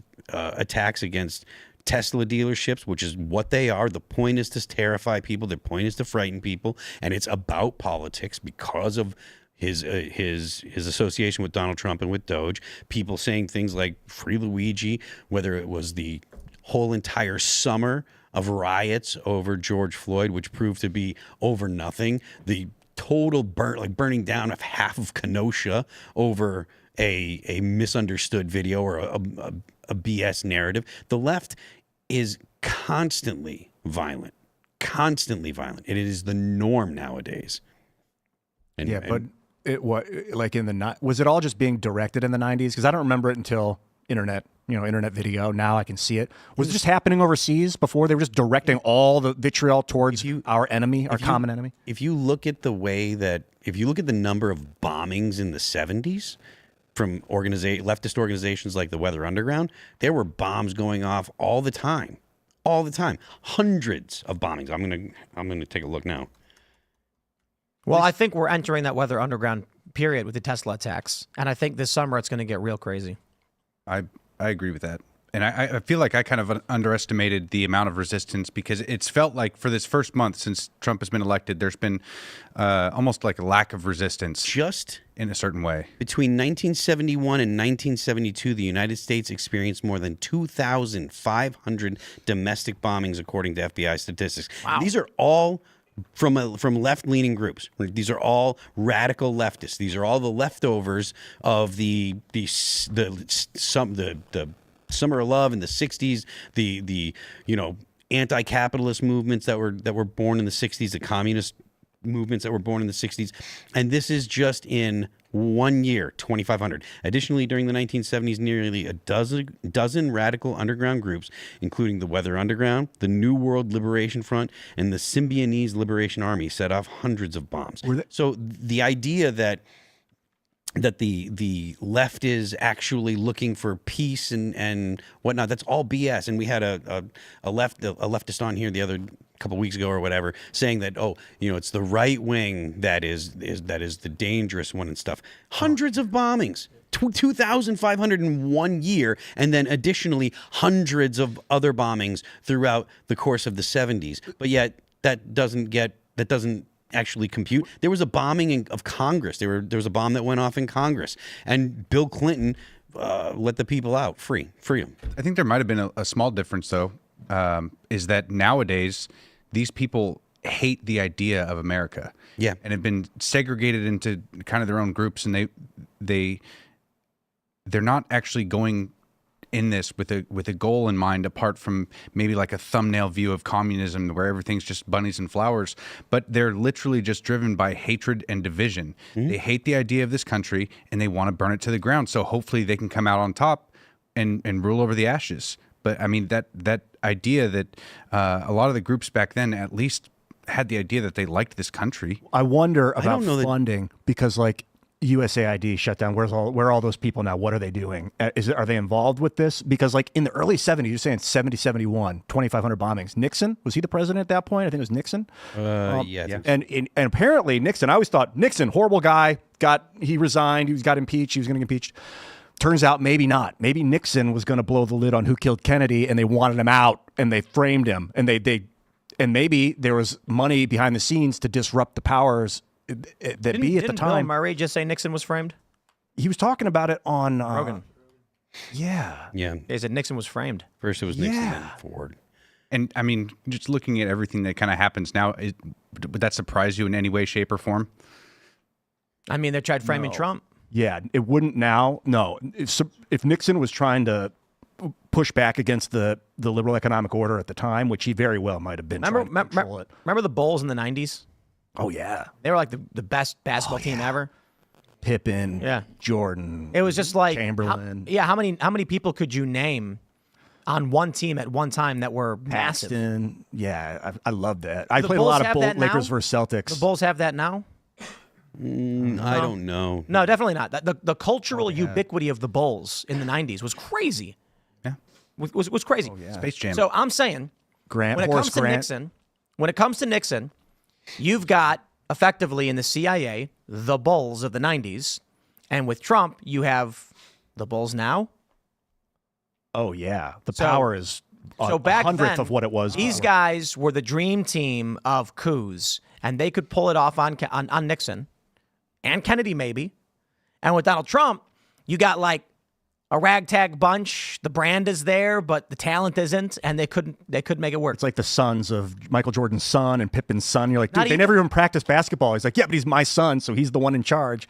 He's the one that gets the I part. don't even think they're the sons. I think they're DEI hires. Yeah, they're not. The Could it, kids. you know, it'd be really funny if the reason why the CIA was unable to stop Trump is because they enacted DEI and hired a bunch of incompetent people. What happened? How come the coup didn't work? Well, we hired a bunch of people based on race and gender instead of their ability to stage coups, so we couldn't do it. Because I imagine they don't do that at the top. They don't care about bet they race and do. gender at the owners. I bet they do. You think they sit around there Look like at Jack Dorsey. what Jack Dorsey was like, Twitter is the free speech wing of the free speech party. And he ran the show. And then in a couple of years, he was like, we should ban people forsake the rug protests. And it's like, how does that happen to you? You run it. It's because they plug the garbage into their own brain. You said what did he say? I couldn't understand what you were We should ban people for saying the wrong pronouns. but I mean at the top. Like I keep thinking about Swiss bankers and like There's no difference, though. That's There's not no the difference top. at the top. Like one thing that I I've gone through a couple stages in my life where I've noticed that a lot of the drama that you see, even up at the very top, is no different than the drama that you experienced in middle school. You kind of realize that these adults, they don't grow up and they're not responsible and they'll lie straight to your face. So even at the very top, they still fall victim to this DEI and this virtue signaling because in order to get there, they had to participate in that. Or it's kind of sad to see now, but we're seeing the ramifications of years and years of this taking place in our culture and society now.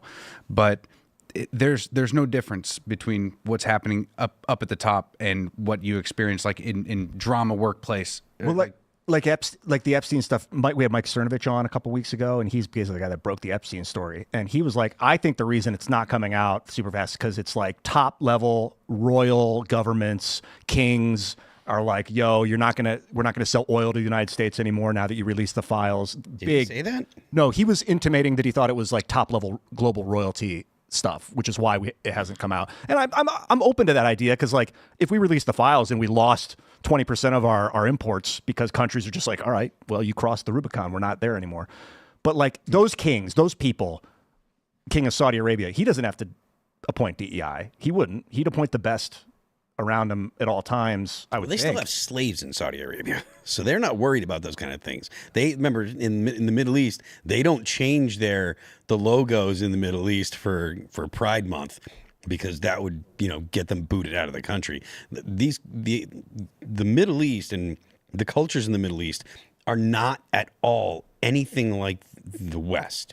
Like the thing, like we live in a culture that like if someone attacks you, right, it's normal to go to the police. If someone attacks your property or attacks you, it's normal to go to the police. There are other cultures in the world where if you go and appeal to authority, someone disrespects you or someone hurts your property or whatever, and you go and you appeal to authority, you're cast out of society. Like you're expected to go it's an honor society. You're expected to go handle that by yourself, and the police aren't going to do anything. So you go handle it by yourself.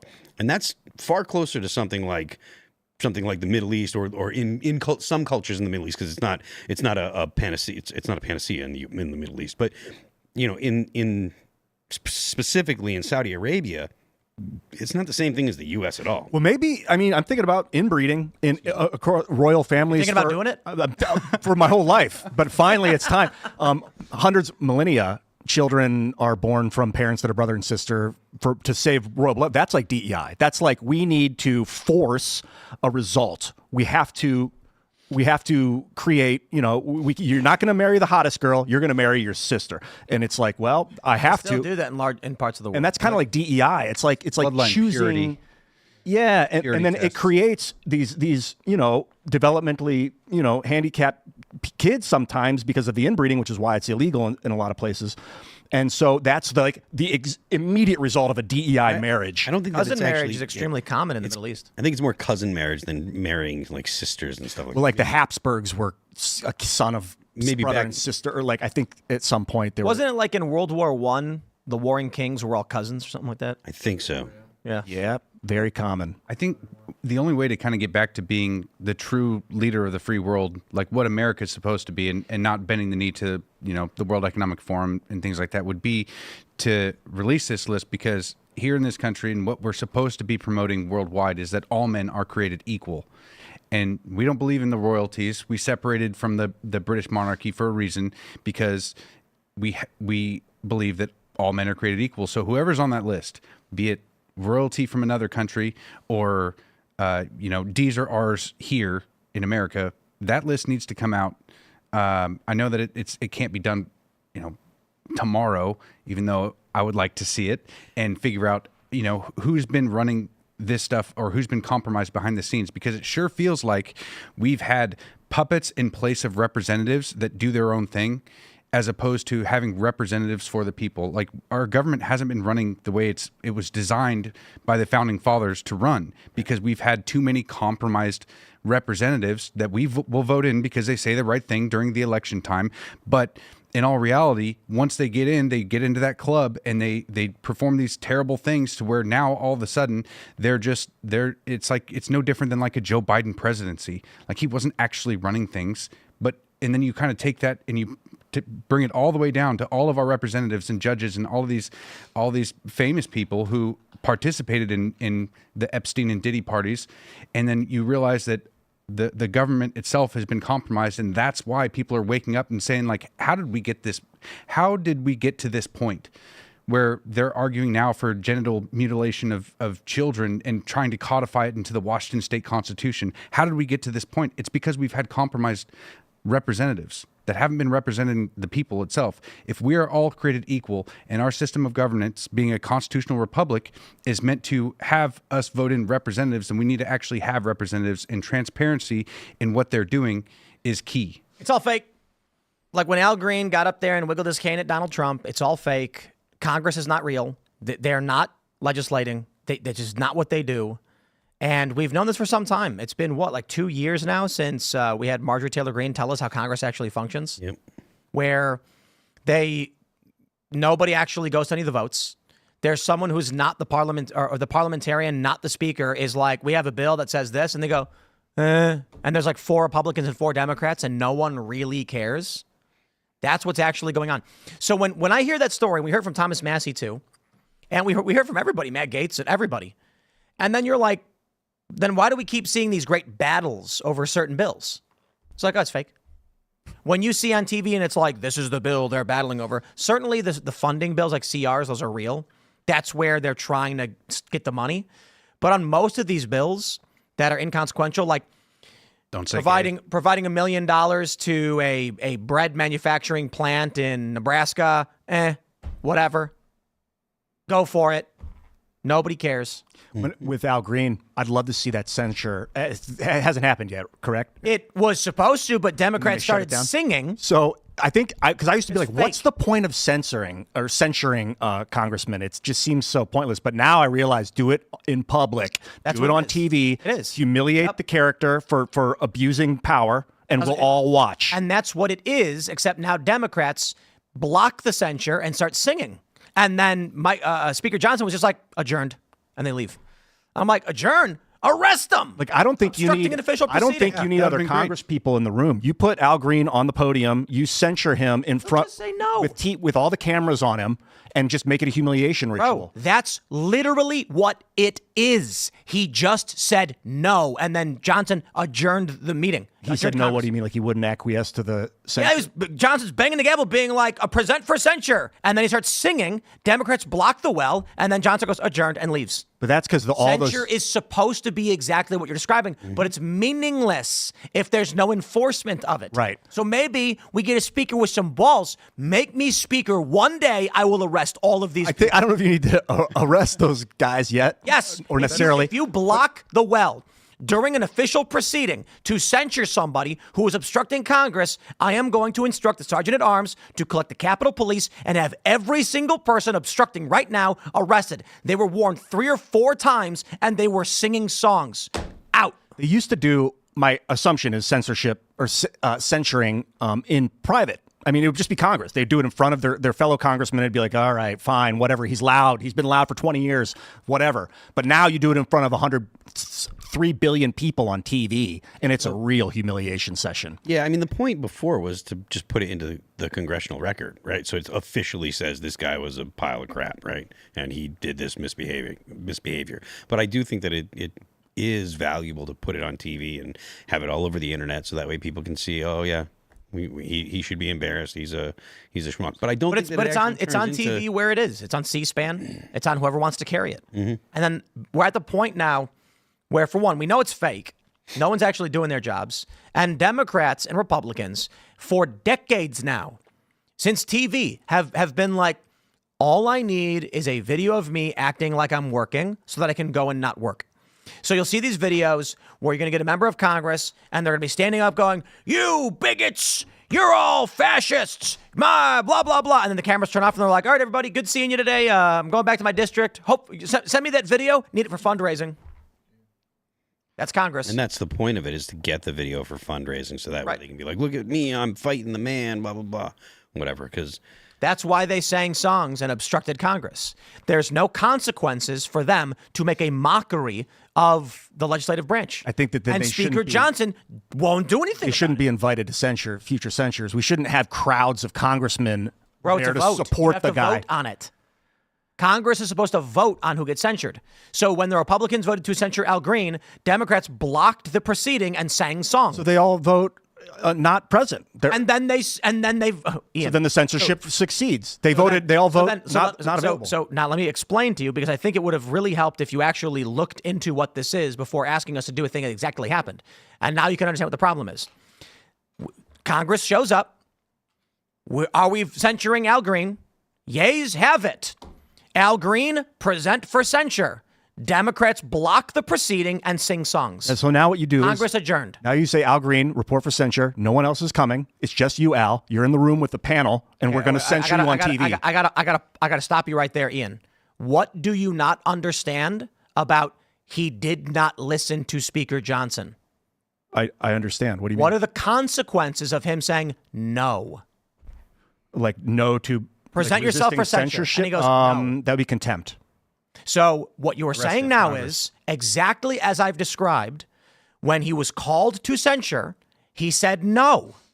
And then I got angry because Speaker Johnson adjourned Congress and left. Rather than arresting him for contempt or something? Or holding him in contempt. Or holding him in or, contempt. Or arresting the rest of the Democrats for obstruction. Or even removing them from the well. For sure, remove them Did first. nothing. And if they kept banging on the walls, you have them arrested. The issue is, so long as there is no enforcement or penalty for wrongdoing, there is no real and I think Congress. Mike Johnson didn't want to spark a civil war. He's like, oh God, this is not the moment. I'm not going to make a pariah out of this guy. Now, Weak. Yeah, I was going to say that's kind of the entire problem with what we've been experiencing.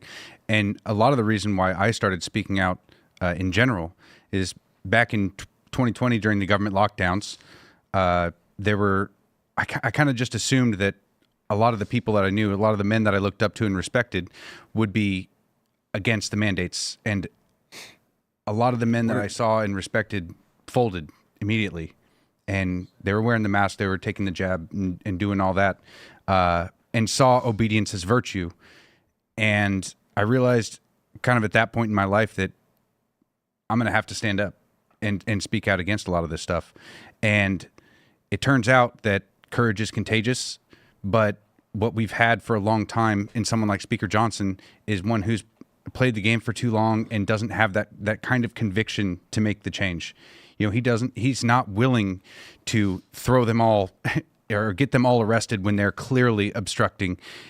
And we need to have leaders in there who are willing to do that, because in all reality, if we continue to not have that conviction, if we're not trying to restore our country, like the entire message of Make America Great Again is to make it great again. And that means that you have to have the conviction and the willingness to put yourself out there and to stop proceedings like this when we do censure someone like that and the Democrats are obviously obstructing it, have them arrested. It sounds simple, but it hasn't been that way for a long time. And we've had Republicans in office that have just been complete spineless and gutless, and they haven't stood up in any way, shape, or form for the Constitution for years. They just go with it because that's just the way it's been.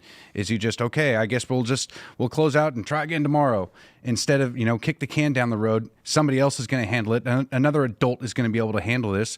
But that's how we've got to this point. I would hope if eventually Mike Johnson will be replaced, it's just the nature of the job, but that it's the next guy or girl is a little more, if they are more adherent to the rules and they're willing to, like, you're under arrest, you're being held, like that kind of thing.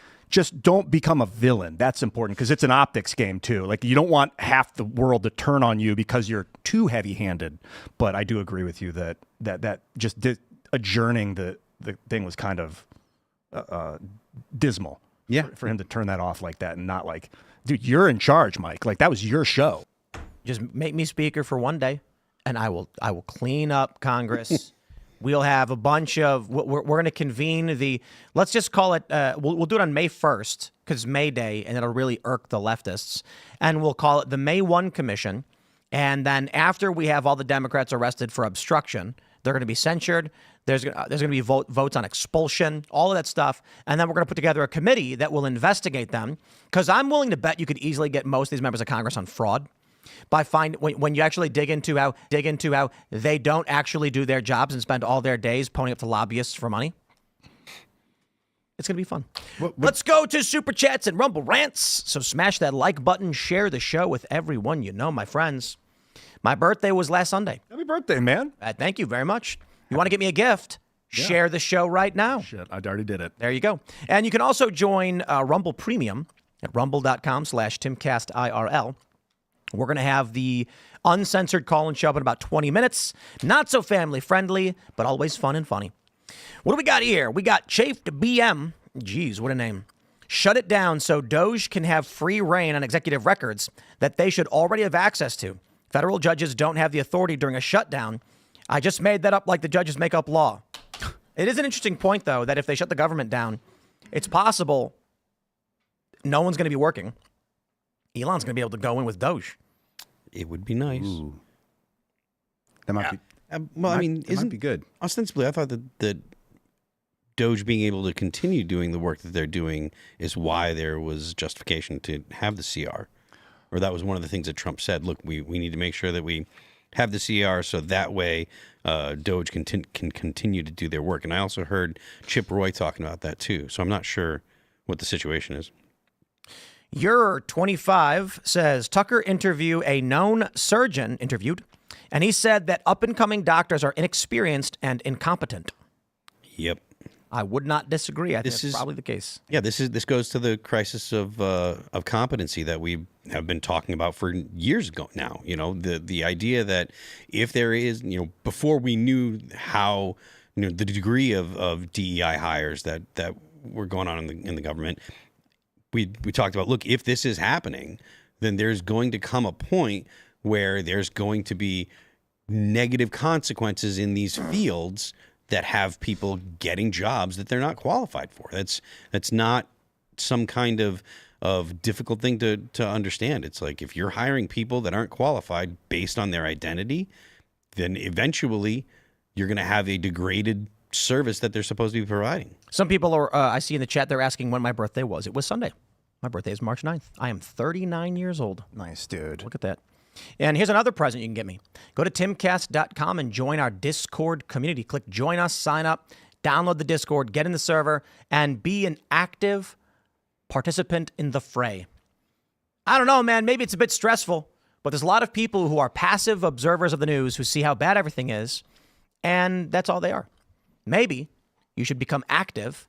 And all it takes is to send one sentence in that chat and start networking with people, and we can save this country. As an active participant, you'll be surprised at the results because it's not linear. It's not like I said the thing, now I'm going to get a response about the thing, and it will be solved. You'll be surprised at the opportunities that open up in your life when you become aggressively, publicly vocal about what you believe. I mean, there are many moments where in politics, some random dude said one thing and then all of a sudden became a national headline. Remember Joe the plumber? Mm-hmm. Like that was a news cycle for like a month because some regular guy was like, here's what I think. So if you want that opportunity and you want to share what you think, maybe that will be you, and you will, you know, you never know. You could be the person who throws that snowball down the hill, an idea nobody thought of, and then all of a sudden a month later, President Trump's talking about it on TV. 90% of success is just showing up. Well, and I mean, and I you can, miss 100% of the shots you don't take. Yep. I can attest to that story because, you know, I'm personally from a small town of 2,500 people and didn't really have any social media up until 2 years ago. And I started speaking out, and then, I mean, Here you are. yeah, a lot of things happened. Here I am. So Wearing a MAGA headdress. All right, let's grab some more super chats. Firedog says, stop calling it Snow White. It's Snow Woke. Quantum Strange Quark says, did anyone notice that when Rhett McBride responded to the chairman today, that he called him Madam Chairman, and he didn't get upset about it? That guy who was like, how? So here's what happened. The chairman says, Mr. McBride. Then some other guy goes, oh, and then McBride goes, thank you, Madam Chairman, misgendering the obvious old man. And then some other guy goes, how dare you? I refuse to participate in this meeting. And I'm not kidding. That's basically what he was doing. The funny thing is, that guy who lost his mind didn't get mad about McBride calling the other guy Madam. McBride called the old man Madam. So they do it to each other, but then the one guy just virtue signals. And there you go.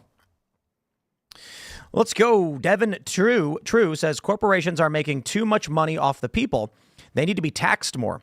Trump, other countries are making too much off the American people. I'm going to tariff them. The left clutches their pearls and gasps. Interesting. We should start calling Snow White Snow Yellow because it's just dog piss. yellow snow. Yeah, I'm gonna start calling it Snow Yellow. Well, I mean, so there's so many controversies with this movie. Oh, we didn't even get into that, did we? Maybe we'll talk a little bit about it in the Uncensored. For one, Gal Gadot, a lot of people are like, she's way more attractive than Rachel Zegler. They're also saying Snow White's skin was white as snow. It's part of the fairy tale, and they chose a olive-skinned swarthy woman. Shocking. to play Snow White. And then apparently they're girl bossing it. So I guess she had some quotes where she was like, there's going to be some girl boss or something. And instead of doing the actual story, they're doing like her dad was her dad was the king or something. Mm-hmm. And then she was the princess. And then the king died. And then I don't know. Oh, so it's not Snow White. They just made a new movie loosely based on Snow White. It's going to bomb. But it's not new. It's the way, it's what they do to everything, which is they adopt something that we cherish and love from our childhood and they destroy it. And they keep the same name on it. Yes. Like changing the owners of a corporation or changing the ingredients in a product you eat. That's right. We're making a show for our YouTube channel called Power Rangers. It's about 7 chess players who go to a chess tournament and win. That's awesome. That's right. And they wear costumes as they do it. Oh, That's right. different color costumes. Yes. Yeah. There's a That's unique. and they all will shout out their uniforms. There's the red Power Ranger and the blue and the yellow. They're actual Army Rangers, but they They're all go to Power they're like the Rangers. best chess players in the Army, so they get sent to the chess tournament. Yep. The power, yeah, they're like the most powerful Rangers. And then there's Rita Repulsa, and that's just an ugly Asian woman who plays chess against them and tries to win. And that's just the mean name they call her. dude, and that was a ripoff of Voltron, Power Rangers. If you guys remember. Well, actually, I could be wrong about this, but wasn't it like Power Rangers was an Asian show, and what they did was the fight sequences were the original Asian footage, and then they filmed only half the episode. So like, Oh, really? yeah, I'm pretty sure what it was is they have a show they have an Asian show where they're wearing the costumes and they're fighting.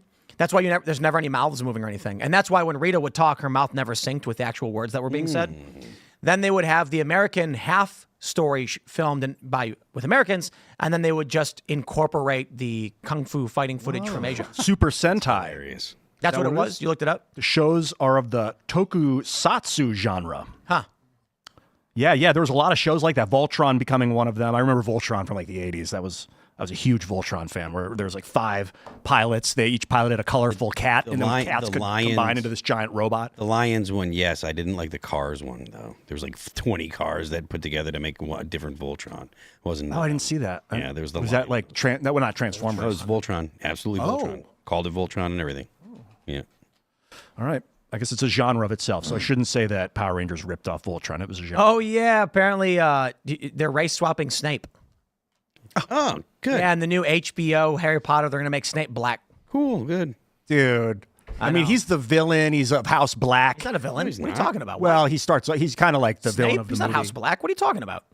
Oh, Spoiler alert. Geez. Are you talking about a different show? serious? Wait, I'm thinking of Snape. Yeah. The poison- Severus Snape? Maybe I'm mixing them One up. of the biggest heroes in that entire Sirius Black story. and Severus Sirius Snape. Black is, Don't you know he's anything not about involved Harry with the Potter? school, but Snape is the poison teacher. Potions. Yeah, potions. And he wants to be got defense against he dark wears arts. black. He's like They all wear black. What are you talking about? Slytherin, the snake, the dark. He's the dark arts guy. Isn't it funny that in Harry Potter they have like 4 dorms and one is the Nazi dorm? With all due respect to J.K. Rowling, it's the most overt story ever told, where it's like, "Welcome to school, Harry. You've got good kids, good kids, good kids, and the Nazi room." It's like, but seriously, it's like you have a whole dorm in your private boarding school where they're all known to be racial purists. Yeah, were Blonde there hair, any, blue eyes. did any good guys? Right on the nose. Were there any good kids that got No. into Slytherin? And how about this? How about how crazy it is that in the last movie, it's been so long since I read the book, but I'm assuming it's the same thing. McGonagall is like, so the castle's under attack, and she goes, "Would you please put all the students from Slytherin in the dungeons?" It's like, yo, lady, come on. Like, these students are just in the dorm. You put them in, and now you're ordering them all in the dungeon. That's what they did. It's like Japanese internment Yeah. stuff. Hey, I like Snape. He was one of my favorite characters. He's probably my favorite character in the entire. I have a really good idea for J.K. Rowling. I hope she hears this. What really irks me about things like Harry Potter is it's always Hitler. It's like, we get it. You basically wrote a story about Magic Hitler, okay? And he comes back. And I do want to mention this meme, too, as we're Voldemort, though, right? That's Voldemort. Yeah. Magic Hitler. So the funny thing about it is, I saw this funny meme, and they were like, Voldemort is literally the worst villain of, like, any story. And then someone responded with, like, what are you talking about? He's, like, a gifted. And they're like, bro, he tried using advanced magic to kill a baby. He could have literally just dropped it on the floor. Like, he walks up to baby Harry, and he's like, babies are fragile. And Voldemort's like, let me use his complicated spell. He could have just picked it up and dropped it. Pillow, yeah, tons of different ways. You could have been creative. And you know, he loses. But my idea is, you know, it's always Hitler, right? Voldemort is basically magic Hitler. Like, we must have pure-blooded wizards. And it's like, okay, we get it, dude. You know what they need is they need magic Stalin. That's what I'm saying. So I want to hear more. Here's my pitch. My pitch is the next series, because she did like the what is it, the Cursed Child or whatever, boring. And then they did the Weird Animals one, stupid. No, here's what it is. I want you to imagine this.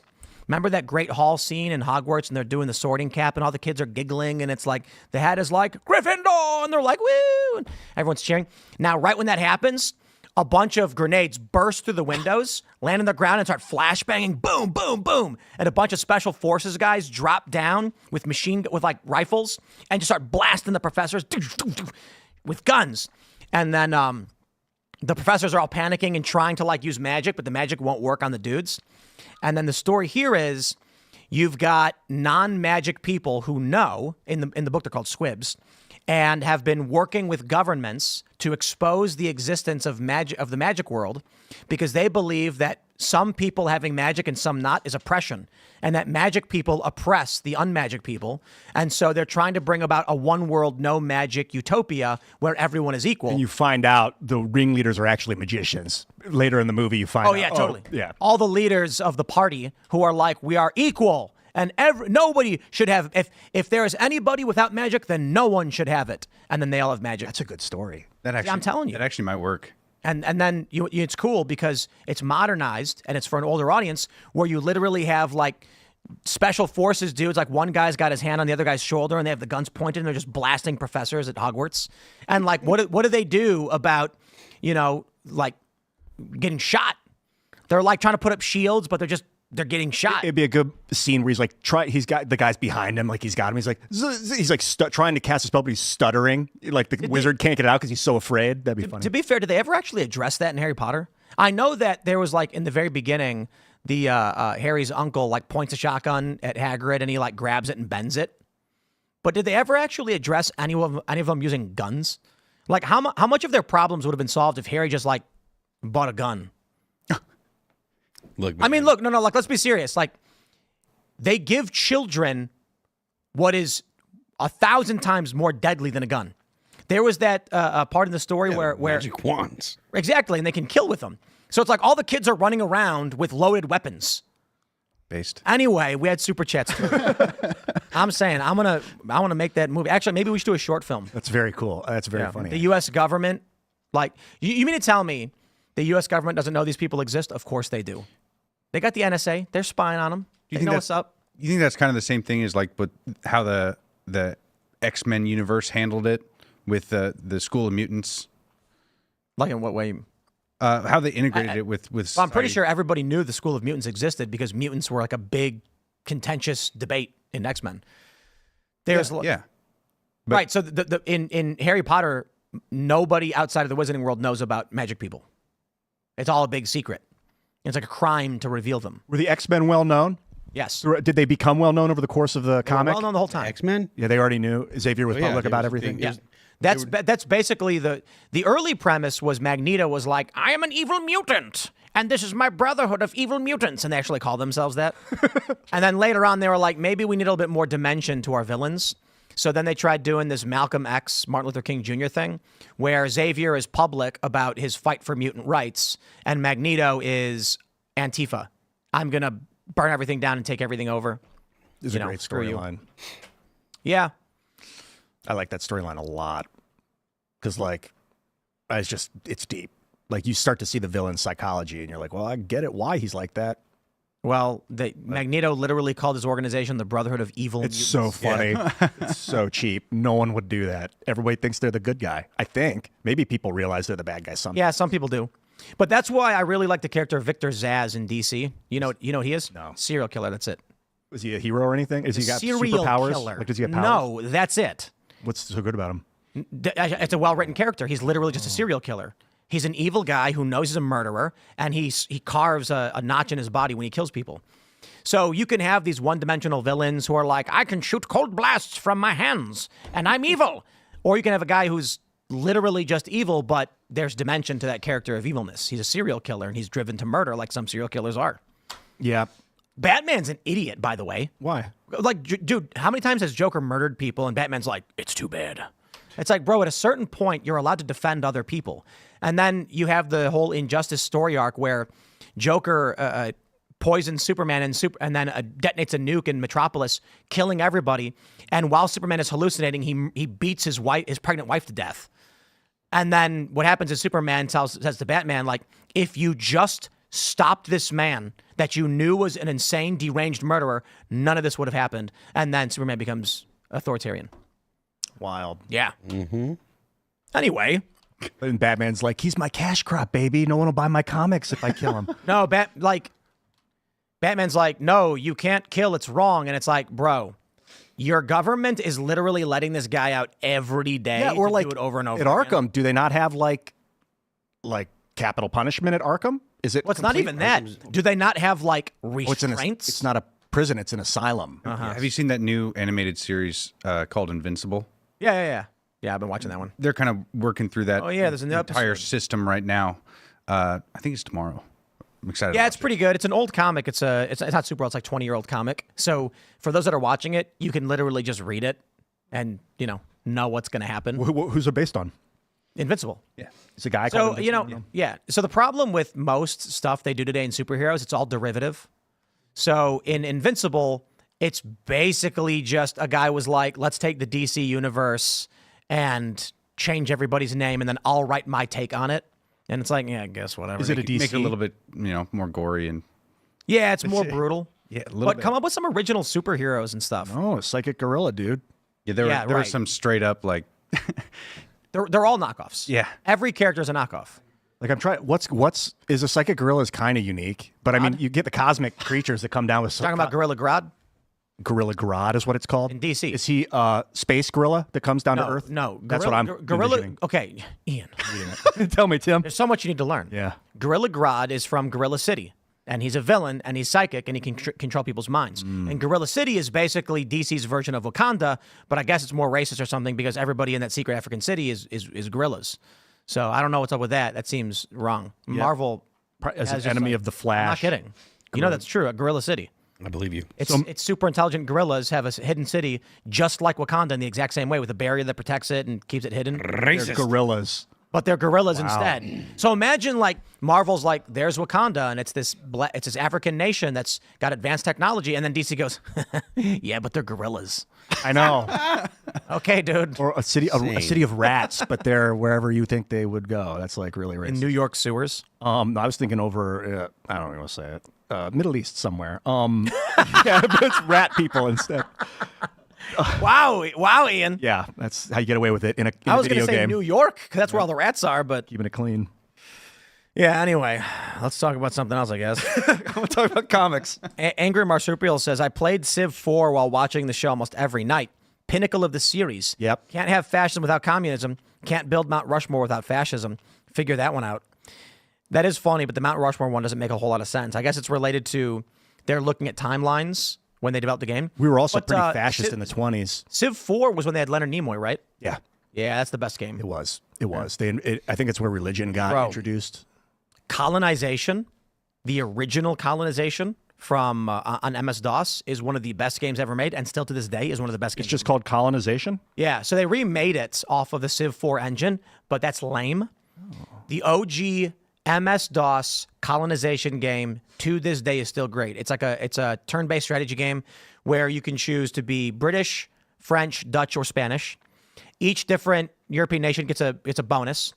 If you choose English, it's not British, sorry, English, you get it's easier to get immigrants to want to join. Spanish get a bonus to killing Native Americans. Yeah, the French get a bonus of trading with Native Americans. There we go. And the Dutch get a trade bonus with Europe.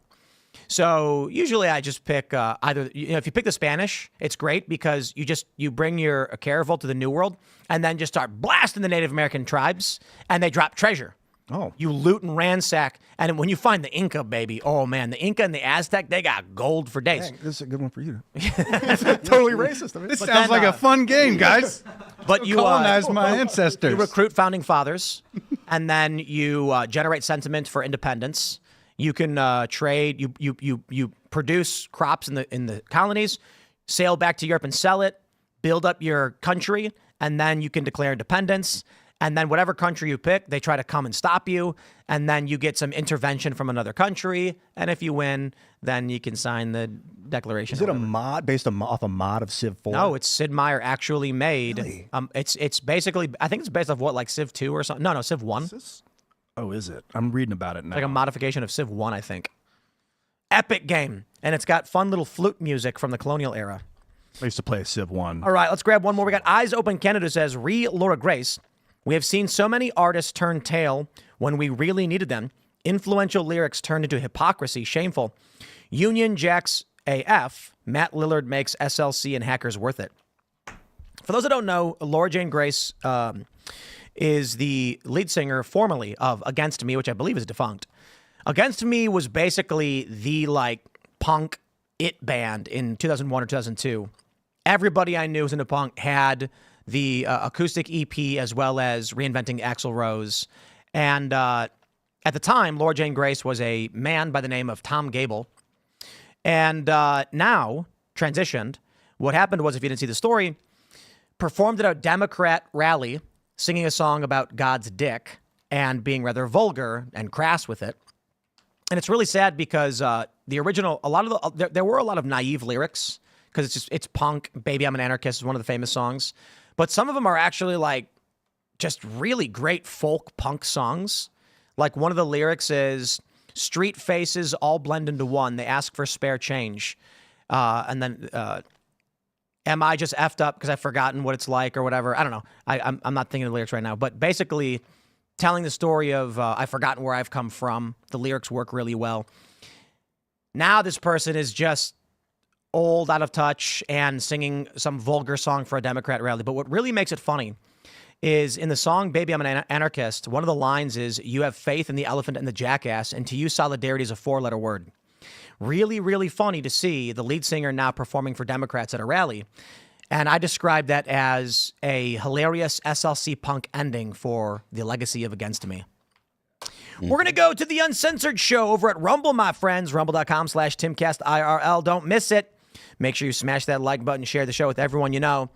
You can become a member of our Discord at timcast.com. If you'd like to call in, get in, talk to people, or go to Timcast Premium, which will sign you up for Rumble Premium right there on the spot, $10 off with promo code TIM10.